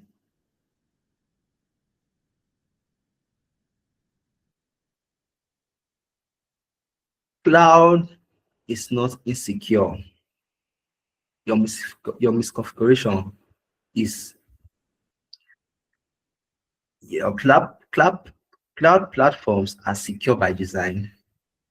Security in the cloud is not automatic, but it is intentional. You have to be intentional about it.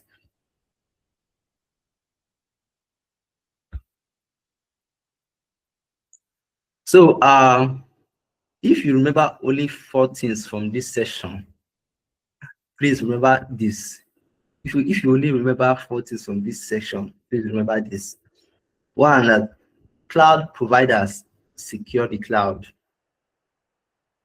Yes, they secure the cloud. They really spend billions. They spend money to secure the cloud. You secure what you put in there. They will not secure it for you. They are already made enough effort to secure the cloud for you. You as a customer, you secure what you put in there. Identity is a new perimeter.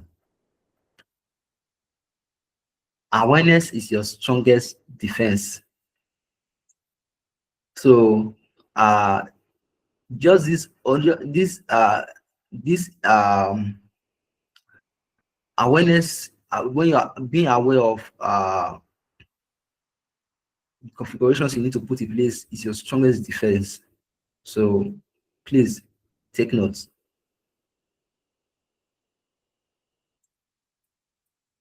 Understanding cloud security responsibility is one of the most valuable skills you can build today.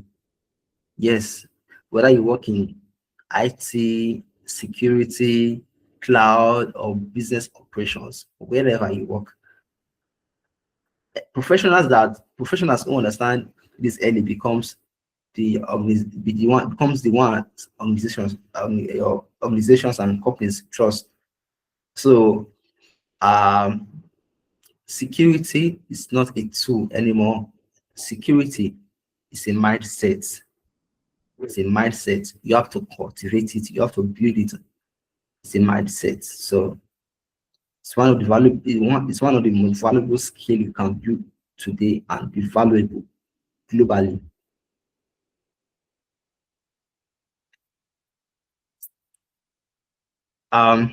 If you are early in your career, cloud security is one of the smartest paths you can choose. Most modern systems now run in the cloud. In fact, more are adopting it every day. So major companies, they run their system in the cloud now. So I can take note of this. Security roles now are increasingly requiring cloud knowledge. So some cybersecurity roles, as I saw recently, they require some knowledge of Azure or AWS or whichever. So roles now require cloud knowledge. Also, cloud security skills are high in demand globally. Yes, high demand roles include like the cloud security engineer, we have cloud SOC analyst, we have IAM engineer, identity access management engineer, we have cloud governance analyst. So whichever one you are picking, it's high in demand globally. So you can make the wise choice now. Start now. Uh Start preparing for them. So that leads to the end of this. To stay in schedule, just have to quickly end it up here. So I will entertain I will quickly entertain your questions here. So please, let me. Is there any question for me? Yeah, honestly, I'm very impressed. So, that is a very, very good presentations. So thank you very much, Prince Richard Osara. That is fantastic. I'm so impressed. Because what the takeaway from this is that one is that cybersecurity, cloud security is one of the fastest growing sectors. I could say like Amazon now. Most of profits from Amazon was from cloud last year. Okay, so the total income from if you add everything together, cloud systems providers, they're making tons of money from it. So many companies now moving to the cloud, and moving to the cloud, it needs a lot of engineers, a lot of security engineers to be able to navigate this world. But so that's kind of very, very good. What we looked at. So any question you want to ask, any question you want to throw in? Anybody want to throw any question in? Okay, so just to wrap up that, so the take in is that we have so many different cloud systems going on, provider, Microsoft Azure, AWS, Microsoft, Alibaba also launched. There are so many ones that is there in the market, small ones. But the big name, the big beast in this cloud, Microsoft Azure, AWS, and other platform that is there. Google also coming up as well. Google has their own platform now coming up. And we said that many of them provide almost similar service, like Microsoft Azure, identity protections, encryption, monitoring, compliance tools. They have very, very good ones there. AWS, login, encryption, network security. You can see that they're all similar. Microsoft 365, data loss prevention, multi-factor authentication, threats detection as well.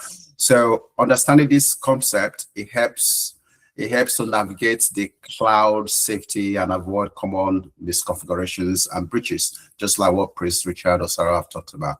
So thank you very much for that. Okay. Yeah, so we're going to move on because we're just kind of looking at the time factors. So let me just move on to the next stage. So just give me a minute. Let me share the next PowerPoint. Okay, so we just finished the. So just give me a sec.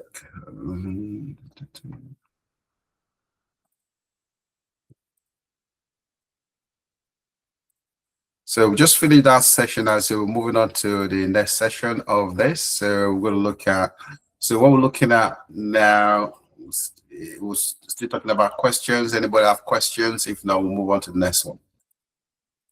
Okay, we'll go as it just kind of lead up from the cloud systems. So before that, don't forget the cloud systems, you have to, for you to know how to use it, you have to do some kind of hand-on practical experience.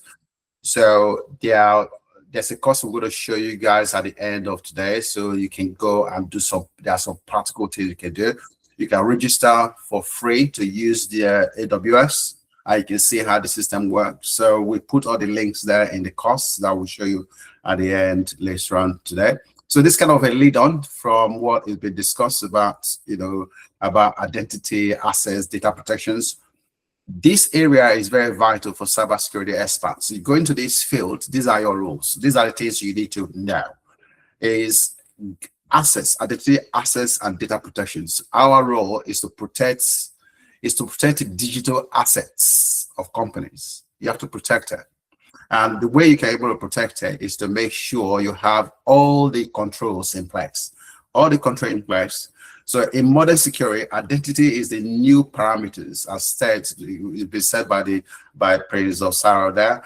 Instead of relying only on the network boundaries, okay, protecting who can access resources is the key.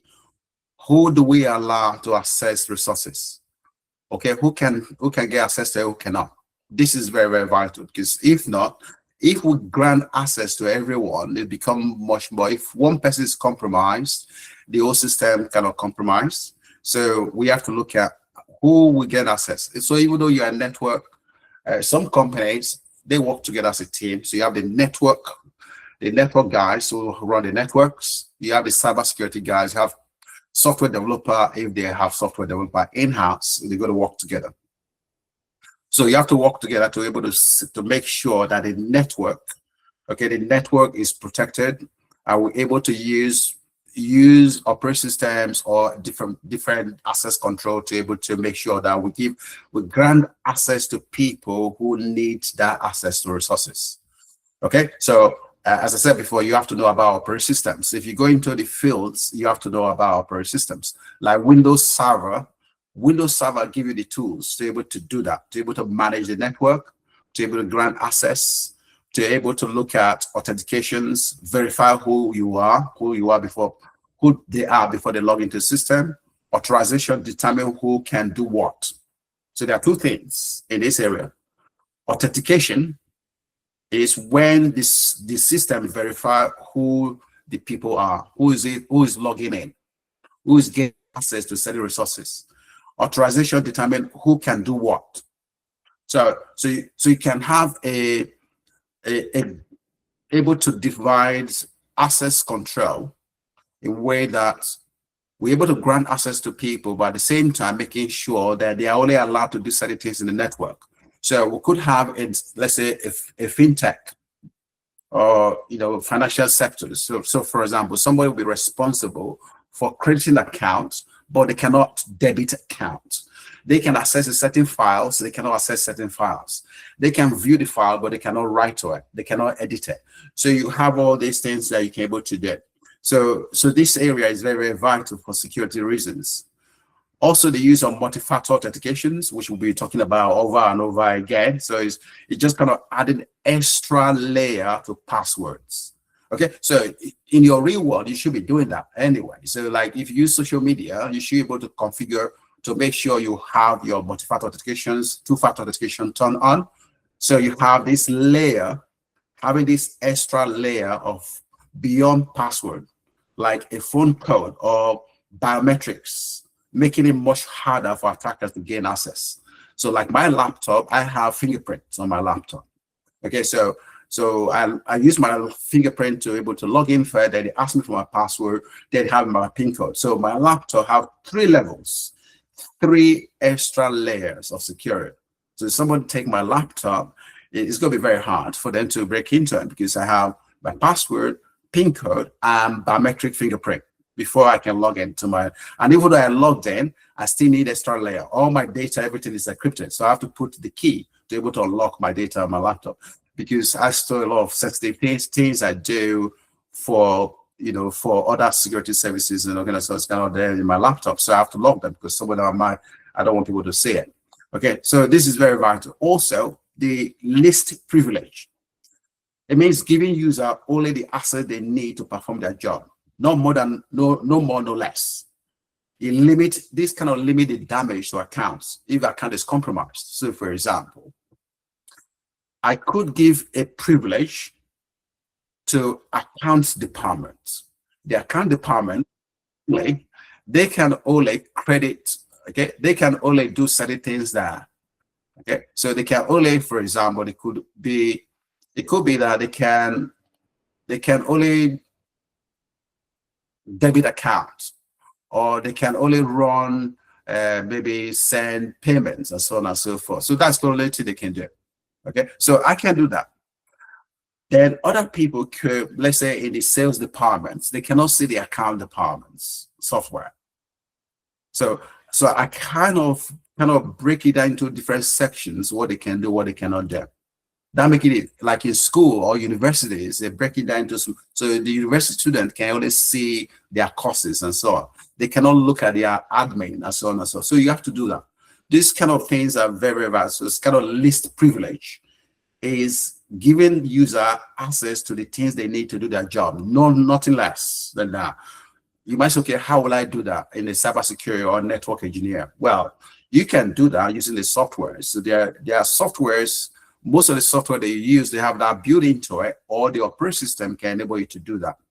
Okay, even your window you use, or the operating system you use on your own computer, you have that. You have some of those things that are built into it. Like Windows 11 have all those things you can enable to practice with, where you create different usernames, and you can create who can read the file. You can make some file read only, and so those things are there. Data classifications. So when you classify data, it helps identify which information is sensitive, critical, so that it can receive kind of appropriate protections for it, such as encryption or restrictions. Because some company, they will have some data that are more high classified, okay, maybe so they can categorize these data and see which one is better to encrypt, to protect more. So they can identify that. So you work with, if you're a cybersecurity, you're going to work with other team to be able to work out, be able to design the data classifications so they can able to classify all these data. So in modern cybersecurity, it is very vital to make sure you set that up. Okay, instead of just relying on network boundaries like firewall, you now focus on who can access resources. So you still have all these firewall, you still have all the protections, but restricting people for what they can do is very, very vital, because that reduces the risk. Okay, so reduce the risk of making sure that only those who are required can access certain resources.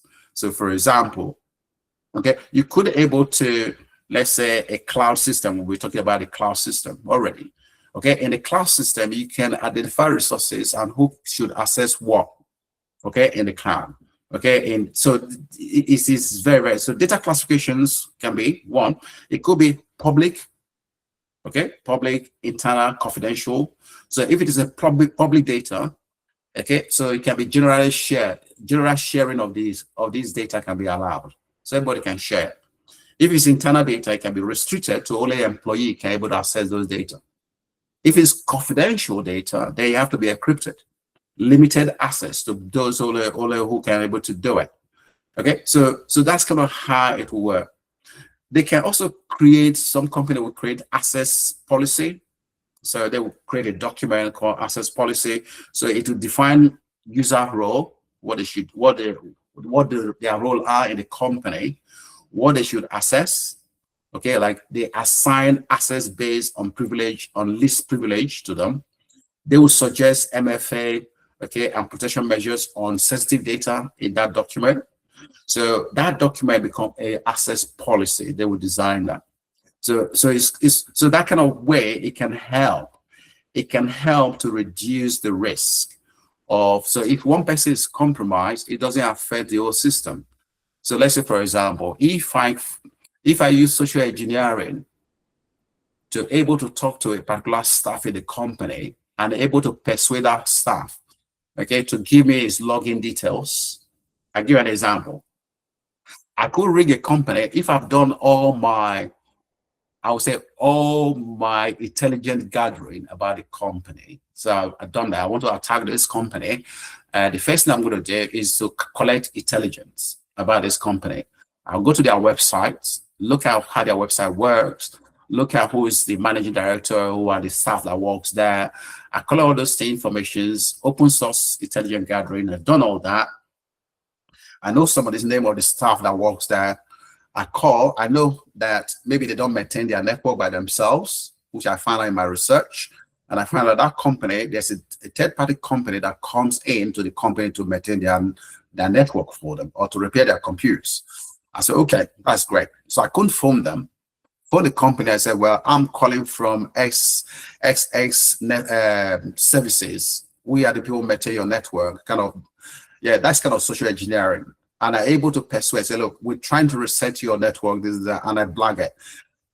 Able to give me the username, password, depending on the, you might say, well, it's not possible to convince somebody. It could, because I've collected enough intelligence to persuade this staff, okay, to hand over some confidential information. Okay, it's possible. You might say it's not, but it is. So if I'm able to do that and I'm able to log in, if I log in, I might not be able to get access to the whole network. It might just be that staff can only read a file at a very maybe public level data. Yeah. Okay. So public level data, if I compromise that, it doesn't affect the whole network. It doesn't affect it don't put the whole company into a big problem. So that's kind of why this access control is very vital. Data protections, there are many countries that run data protection legislations. In the West, in the UK here, is very, very vital. Companies must protect customer data. If they don't, okay, they break the law, Data Protection Act. In many countries around the world, they have that. So in that case, the company have to ensure, as we are the cybersecurity experts, some company bosses or they don't understand it. It's for us to be able to say, well, these are the things we need to do. And most cases, some company will provide the funds to be able to do it. But to put all this, because these things also cost money.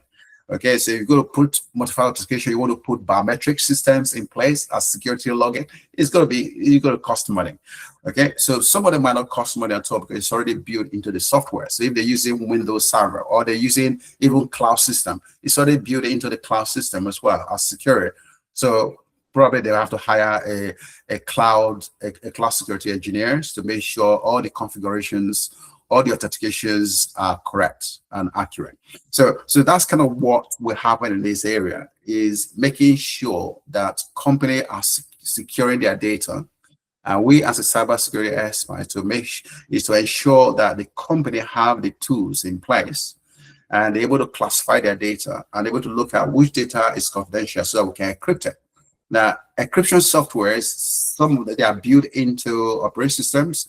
Some company will buy extra software for it to be able to encrypt it. Some backups softwares already contains encryption. So when you back it or ask you, so do you want to encrypt it? I know many of these softwares, like even mobile phone, they have encryptions built into it. Some of the apps built into it, so you can encrypt the data, okay, and get the key and save the key somewhere. So this is very vital for protecting the company and protecting their digital assets. Okay, and all those tools, it depends on which company that does work. They will provide you all the tools. So company A, what they use in company A will not be the same they use in company B. It varies. One bank, let's say bank A, what they use in bank A might be different from what they use in bank B.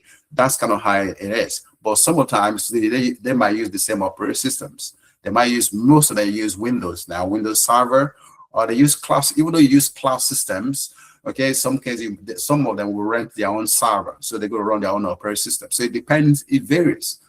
But when you have a knowledge, you can easily transfer it to another company from one to another. But you still have to get used to their system, what they use. Right. Any questions before? So that's the end of that particular PowerPoint slides. Any question on that?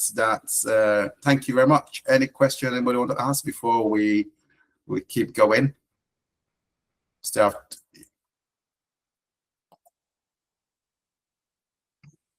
Okay. Anybody want to ask questions? So yeah, always chip in. Okay, let's tell me or ask or type in for us so we can be able to answer it so far.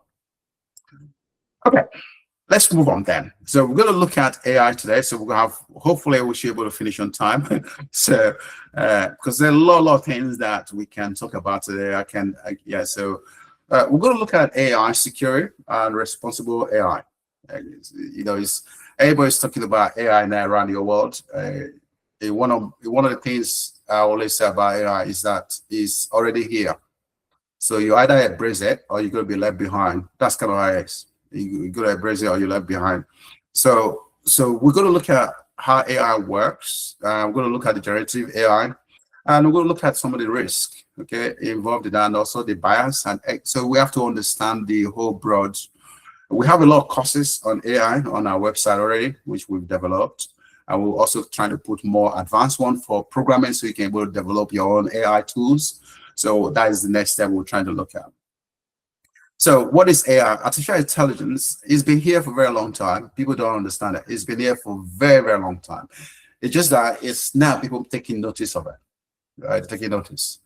But there are some AI now which are also robotics. We might not go into that in details because that would take too long.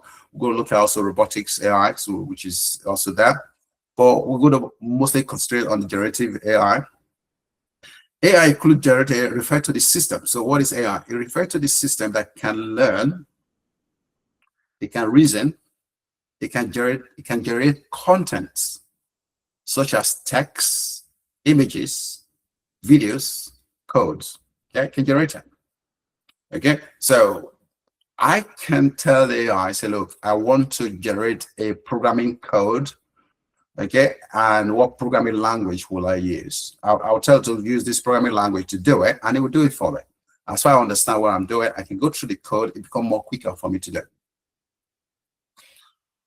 If I'm a data analyst, I can upload a data set into AI like ChatGPT and all that, and I can ask questions. It depends on how you tap into the brain of the AI. Okay, so you have to harvest it.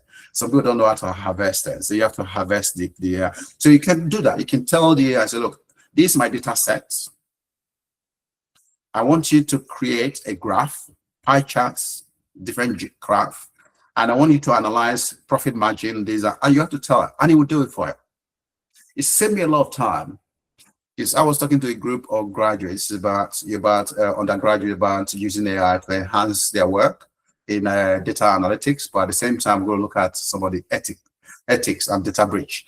Because if I upload that data set and it contains a lot of personal information, identifying information for customers, then I'm in the data breach because I'm exposing the company classified or confidential data into an AI. So that's a data breach. Okay, but you have to be very careful how you use it. We're going to be talking about that. So it's a system that can learn, reason, generate contents, text, images, videos, codes. Generative AI specifically create new content based on patterns in existing data. You can create new content. So if I say to ChatGPT, so look, I want you to search for a restaurant where I can go and eat that is offering discounts on burger. Okay, and I put it in. Then I don't specify where, when, what location, what country. It's going to give me kind of generic. Then I could move that discussion forward. I said, look, I want you to do it in London or in Leeds or in Manchester. It's also strict if they're offering these discounts of 5% or 10%. Okay, so I'm now then it's going to take that previous data and analyze it and able to look out more of my next step and make suggestions for me as well. All right, so that's kind of generative AI is creating new content based on the patterns of what I've put in before, and it can based on suggestion format. So AI introduce unique security risk as well. Okay, very unique security risk. So these are the security risks. One, data leakage. So sensitive information can be exposed through AI. Yeah. So you could expose your company to kind of data breach as well. Because if I upload information there and I'm able to generate content based on that I will exposing kind of like data leakage. In some cases, if I let's say I want to write a letter to a member of staff and I put their names on it. Okay, put their names and address on it. Then that is a data leakage because I've exposed the name of that staff, I exposed the address and so on and so forth. So company, yes, it's a very good tool, but those are things we have to also understand. Prompt injection. Attackers can manipulate AI behavior through malicious input as well. They can manipulate it. Okay? Can be manipulated. Misuse. AI can be used for phishing, defects, automated attacks as well. It can be used. You might say, okay, how will it do that? Well, AI has been used a lot in different, you might heard on news what AI has been doing. It creates new content, create videos, create images, which will be inappropriate way of doing it. So it's that. But there are good things about it we're going to look at. There are also bias and ethical concerns. So people are concerned about the ethics. AI can be unintentionally reinforce discrimination as well, or unfair outcome if trained on biased data. I'll give you an example. I won't mention the company. It's one of these big tech company. What they've done, they wrote a piece of code for employment to select candidates. So when you upload your CV, the AI tools will select your CV, okay, for interview.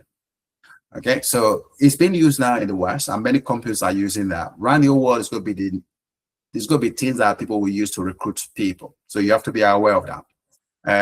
It's called application tracking system. Okay, I don't know whether many of you have heard about it. It's application tracking systems and AI tools.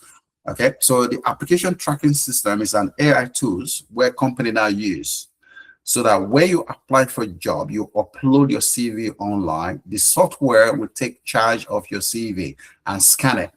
It will scan through your CV and able to select you or deselect you. Okay, now, so that company were using this application tracking system, but the person who wrote the code was biased. He wrote the code to favor more male candidates instead of female candidates. Okay, so anything that reflects about female, the application should be rejected. So they put that piece of code. So over the years, 5 years, the company were only recruiting men. Okay, men, and the company senior team cannot look at what is going on here. Everywhere I go, you know, we want to have the balance, gender balance in the company, but it doesn't seem. It seems to be getting worse. So they make a kind of investigations, and they find out there was a piece of the code that was causing the problem. Okay, so you can see that is just one example. You can see how AI tools can be used, can be biased, because human create these codes. Okay, so it could be biased when it's not designed very, very well. So that is one example. Another example could be, for example, they've used it before, which facial recognitions. Facial recognition, because if you don't train the data, if you don't train the AI with a good data sets, it's going to make mistakes. Yeah, it's going to make mistakes. They have to be trained with a lot of data sets. So if you're going to use it as a facial recognitions in any way or form, you have to train it with a lot of data. If not, it's going to be biased in terms of the shape of the face and so on and so on. It's going to be biased. So these are kind of things that will be there. So what is responsibility? AI principle, transparent. Companies, they have to be transparent how AI actually works. Accountability for decision made by AI. Who is responsible if they made no mistakes? Driverless cars is powered by AI. AI is being used for military weapons. Okay, so I was looking at some research recently about a country using an AI to develop a machine guns that can be used in war.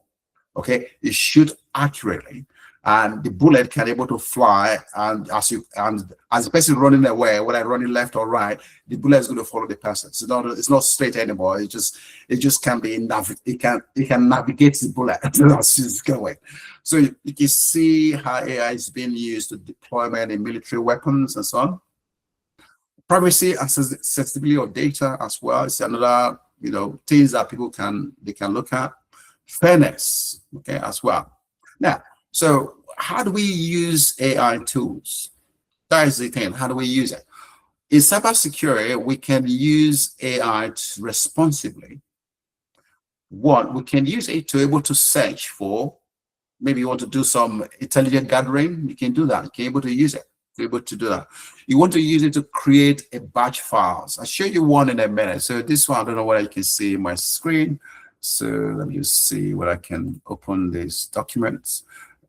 So this is, I'll just copy the code. Just give me a minute. So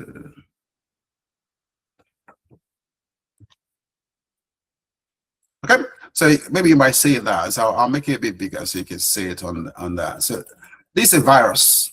Okay, I won't tell you how I will run it, but yeah.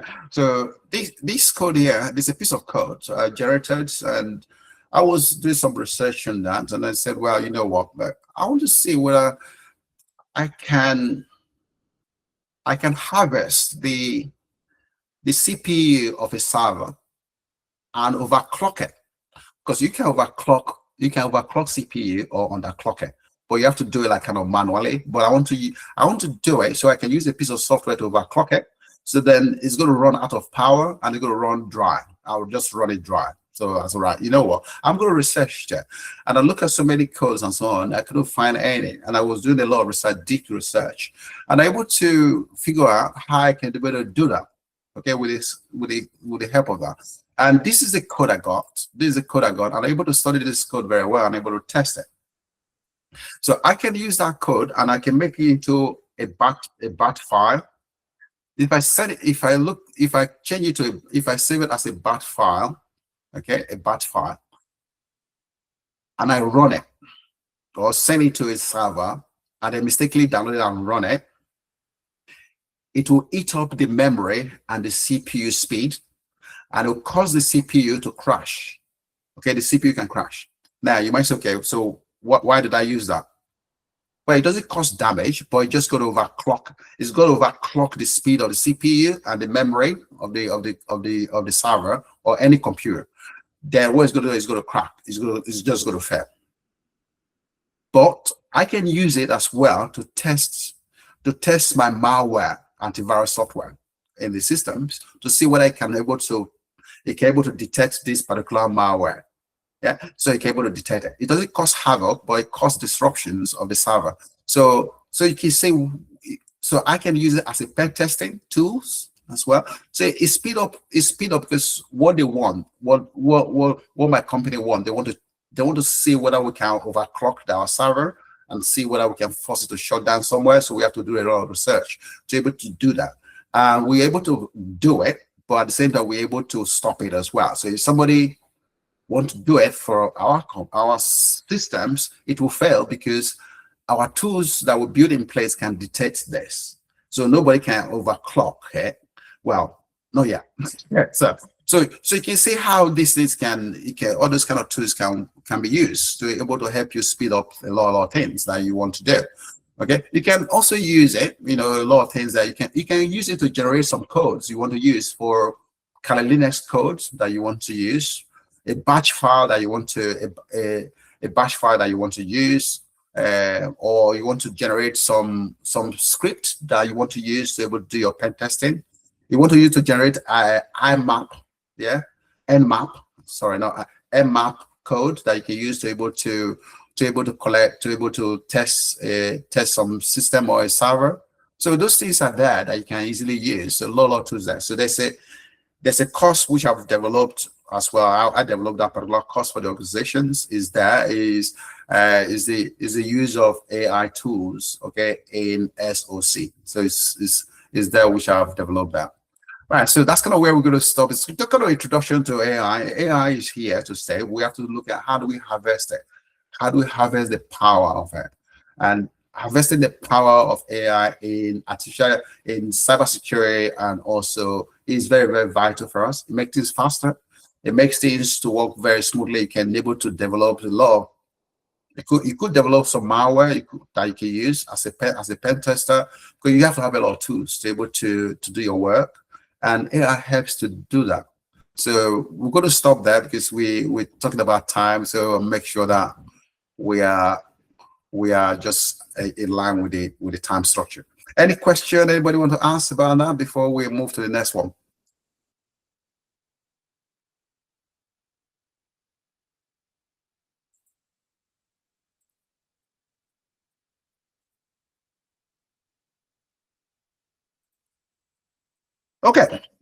Okay, so if there's no question, we're going to move on to the almost getting to the end. So which is good.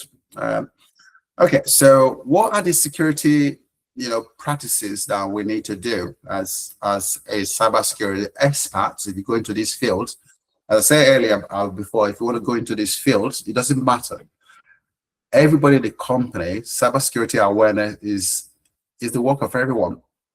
So if you want to go into that field, that's security or cloud security engineering or whatever you want to go into, you need to be aware of so many things that you want to be looking at. So one, I talked about before, operating system is very good. You have to know about operating systems. You can start small, you work your way up. You better start small. Look at how you can use Ubuntu is very, very vital to know how to use command line interface. Know some of the basic programming skills is also very good. Probably start with Python. It's much easier to learn Python as well, but other programming languages are there. But Python is very, very, very, very useful. So you start small and you start to build yourself up as well. Now we're going to look at some of the things that we need to be aware of and things that you can take with you when you in your next step. So security is a daily habit. That's what you have to know. As a cybersecurity expert, security is a daily habit. Just like us in our real world, in our personal lives, what do? We look at our risk. We look at we'll look at our risk. We'll look at our security daily aspect. You want to go to sleep, what do? You lock your doors. That's what you do. Yeah, you lock all your doors, make sure everything is secure. You're traveling, you have to be you assess the risk, basically. Even though you're spending money, you also assess your risk. Okay, am I going to spend more than I earn? So this got risk. It's a risk assessment. So in this field, company have to do that risk assessment. We as a cybersecurity expert, you have to look at the risk the company will face. So security in a company is a daily habit because security threats changes all the time. And I said at the beginning, it depends on what the company is doing. If the organization is a government-owned organization, they're going to be facing a serious high risk. Banks, they face serious high risk. Insurance companies, all these fintech companies, high security risk. So it depends on which company, what they do, that will expose them to more security risk. Me, what I normally do in most of those cases, we do a lot of what we call gathering of intelligence and also looking at the risk. So if it's a bank, who are the threat actors that is going to attack that particular bank? What kind of attack have happened before to such a bank before, other banks before? So we kind of exploit that. We're going to look at, okay, if a bank have been exposed to cyber attack before, what method did they use for that attack? So we can gather those kind of information as reports. Then we're going to look at that and look at the mistakes other banks have faced. Then we're going to use that to protect our bank. Yeah. So it's a daily habit, it's ongoing. So it's not just an IT task. Okay, it's a simple actions like strong passwords. Yeah, it's very vital. Okay, careful email use. Yeah, careful email use. Software updates prevent incident as well. Software the updates, like your mobile phone. If they said, well, you should update your mobile phone OS, you have to do it straight away. The same thing with companies. If a software is out of date, they have to remove it. As I said earlier, it has to be removed. So it's a daily habit every day. People often think that, well, they often leave a weakest link in their security. Okay, building a strong security culture means that everyone understands the risk in the company.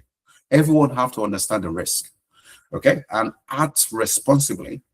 So that will reduce human error and insider threats. Human error, as I said earlier, 81% of cyber attacks is due to human error. 81%.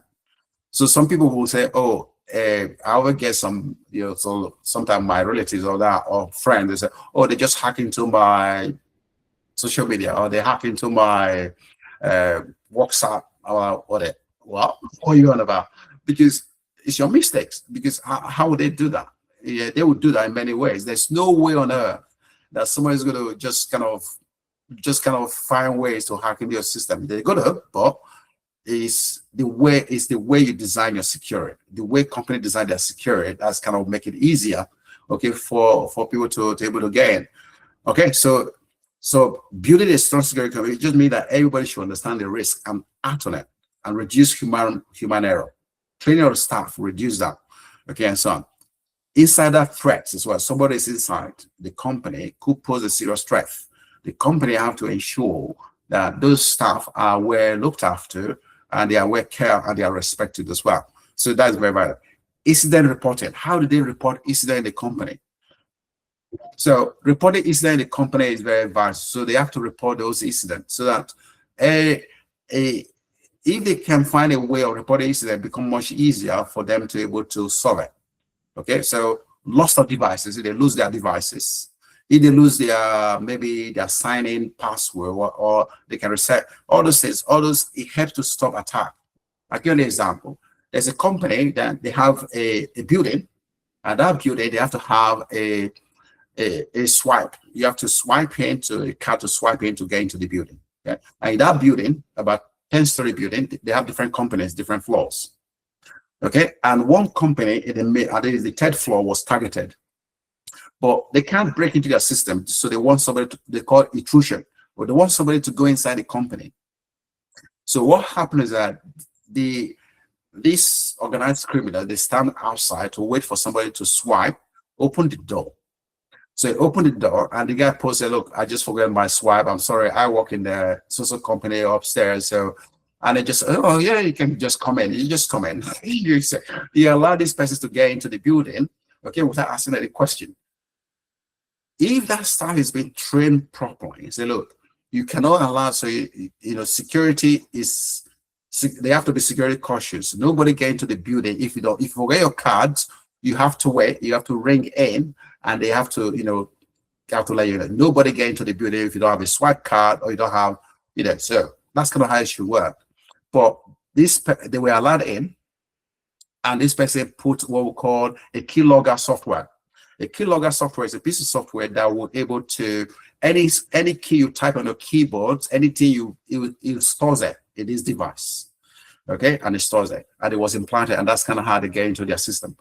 Sony was also done that way as well. Sony, there was intrusion into Sony office, okay, in the United States, through intrusion as well, without asking them questions. They just get in, and they collected all their documents, they collected a lot of things from their office, plans, their data sets, they were collected. So all these things do happen. That's the common training. They should have trained those staff to make sure that nobody can enter the building. If you forget your card, that's it, you're not coming in. If you open the building, the door, you swipe or your biometrics, make sure you close the door behind you before you move on. Okay, you don't just open the door as the door is closing, you're already almost 1 meter away. No. You wait until the door shut again before you move. Or you're going out of the building, make sure you close the door behind you. Those are very vital because somebody get into the building, okay, they are in big trouble because one, they could implant some listening devices, mostly if they're dealing with sensitive data. They can implant listening devices in their boardroom or in the company. Anything they discuss, it can be transmitted. It happened. They can install some software because some staff might leave their computer on, they might something like, or they can put a small USB stick on the back of the computer, okay, that contains these keylogger softwares, okay, that can be able to store and transmit all those data. They could also put a device in their network ports that they don't use. So there are a lot of things you can do. You can cause a serious damage to the company if they allow me in. Well, ethically, yeah, it can cause serious damage because there are a lot of tools we have that we use to test companies to make sure their system is robust enough to be able to stop both intrusion as well, both face-to-face physical intrusion and also digital intrusion. Okay, incident reporting is as I said, is very, very vital. Reporting incidents, okay, lost devices, unusual people in the compound or in the office, people you've not seen before. All those things are very vital how to report it. Cybersecurity offers varieties of career paths, from cybersecurity analysts, ethical hackers to cloud security specialists. Compliant experts, awareness and continuous learning are key for protecting organizations as well. And building a career in this growing field is very vital. So you want to build a career in this growing field. It's one of the things that is really, really good. Really good, because this digital age, people need to learn a lot. I would not have that. Even in the UK here, we have shortage of experts a lot because it's a fast-growing industry. People don't want to get into industry that fast-growing. You have to update yourself very, very well. You have to know the stuff you're talking about. So it's very hard to find people who are an expert in these fields, and we have shortages of people who are going to these fields, not only in the UK or in Europe, it's all over the world. There are a lot of shortages of experts. And also many companies don't want to invest, okay? They don't want to invest, but they're going to find it. In a few years' time, they're going to say that there's no way out. The only way in is to hire an experts that's going to help them to secure their systems. Some countries have been is because only the banks that do that. Only banks hire because they want to be compliant. There's a compliance called the PCI DSS compliance for banks. Banks and fintech, they have to be compliant with PCI DSS. If they're handling card payments or transactions, they have to be compliant. And also that, so it's only those sectors that normally hire at the minute. Many other companies, they don't really do much as such. But as it's time going, they're going to be, every company is going to need a cybersecurity expert that's going to help them, because now is the biggest threat is the AI that's coming up online. You can design a lot of tools now by yourself, mostly AI in the dark web. Okay, you can design it, you can be able to use it very, very well, so it's that. Okay, so that's kind of where we're gonna stop today. So any question anybody want to ask me before we go? Any question?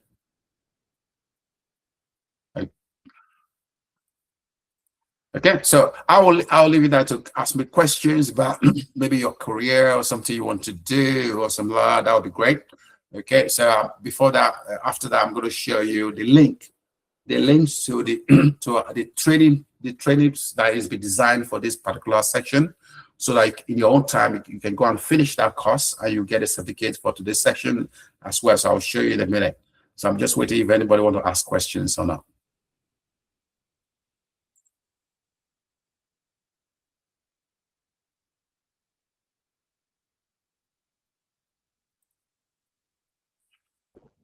Prince Osaro, you want to ask any question, anything that's for today?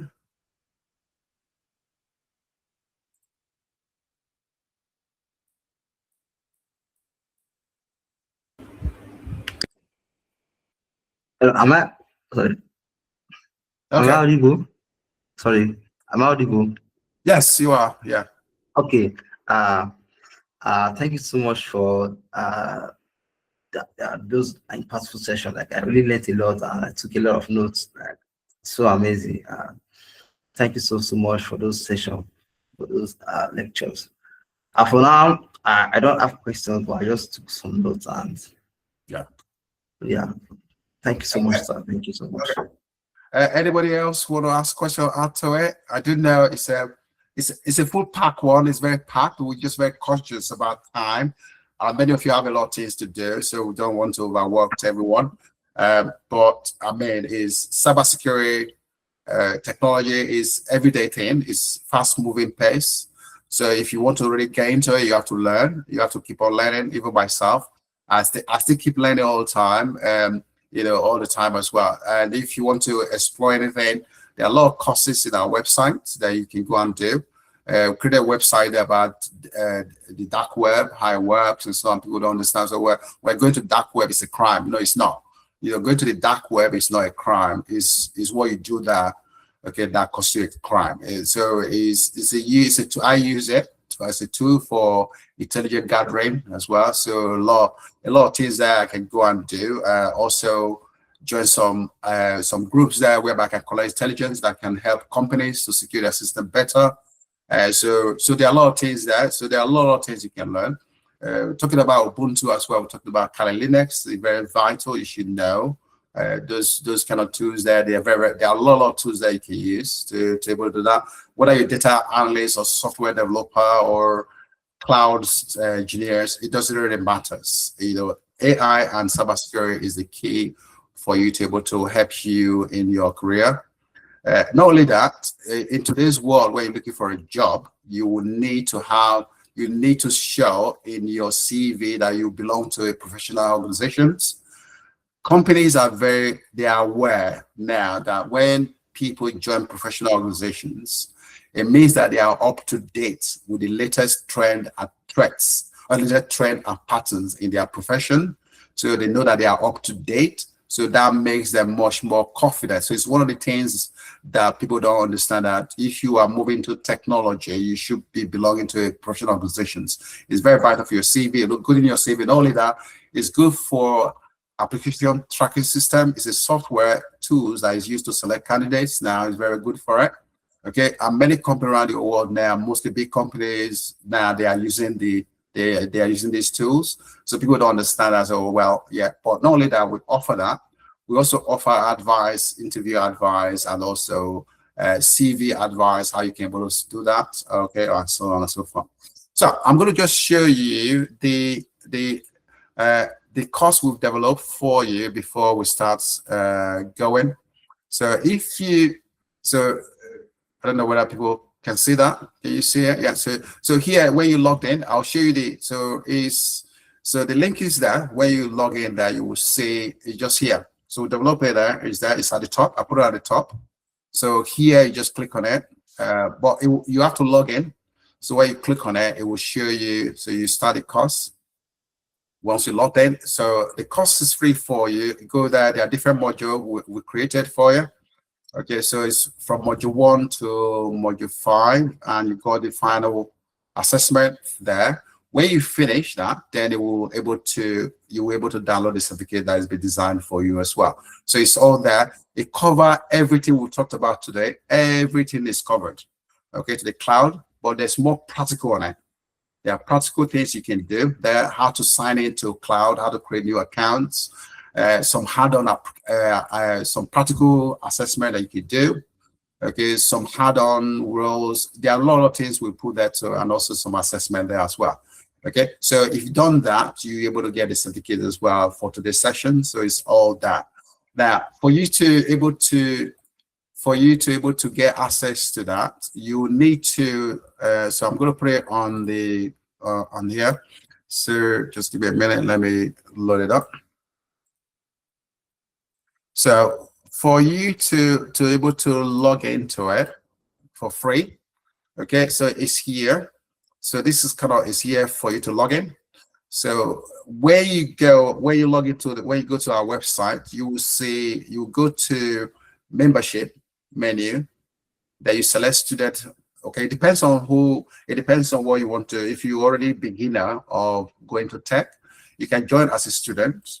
And that is a free code for you. You don't have to pay anything to join. Then after that, once you join, then before you can get access to the code, to the course, that you can do the course I just showed you.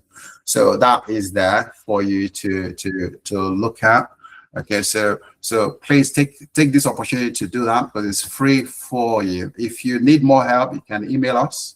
Okay, you can email us and let us know, then we can send you more information about it as well. But it's there as well for you to take a look. So you want to write it down or whatever, that would be great. So the discount code is all cap. It's cap sensitive.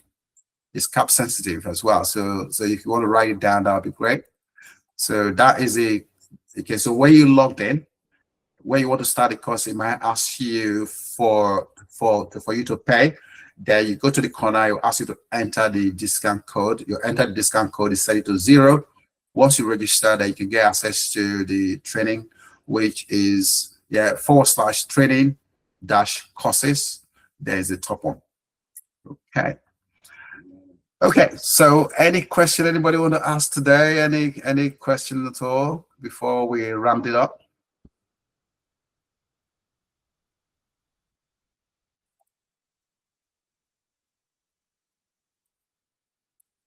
Okay, so thank you very much for all of you who are attended to this session. I'm very pleased, people the amount of turn up today.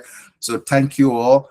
At any time, please email us. Let us know your journey. If you need some help or mentoring, just let us know as well. So thank you very much. Prince Richard, Sarah, you want to say anything before we go? No, I want to thank you very much for joining us. Thank you so much. We really appreciate your presence, and we hope you learned a lot today. So thank you. If you got any question or if you got any question or any issue, feel free to reach out, and we are glad to help. Thank you so much. All right, so thank you guys a lot. So I will see you guys somehow. We're planning to organize a lot of events and also physical events in London. If you're interested to come to our conference in London later this year, information will be on our website. Then we can also send you invitation. It depends. We don't guarantee a visa if you're not in the if you are not in the EU area. But if you are interested to come to our conference later this year, this summer, let us know. Information is on our website already. We're organizing big events this year, and it's going to be hosted in London as well. So thank you all, and see you guys very soon. Bye. Bye, everyone. Bye.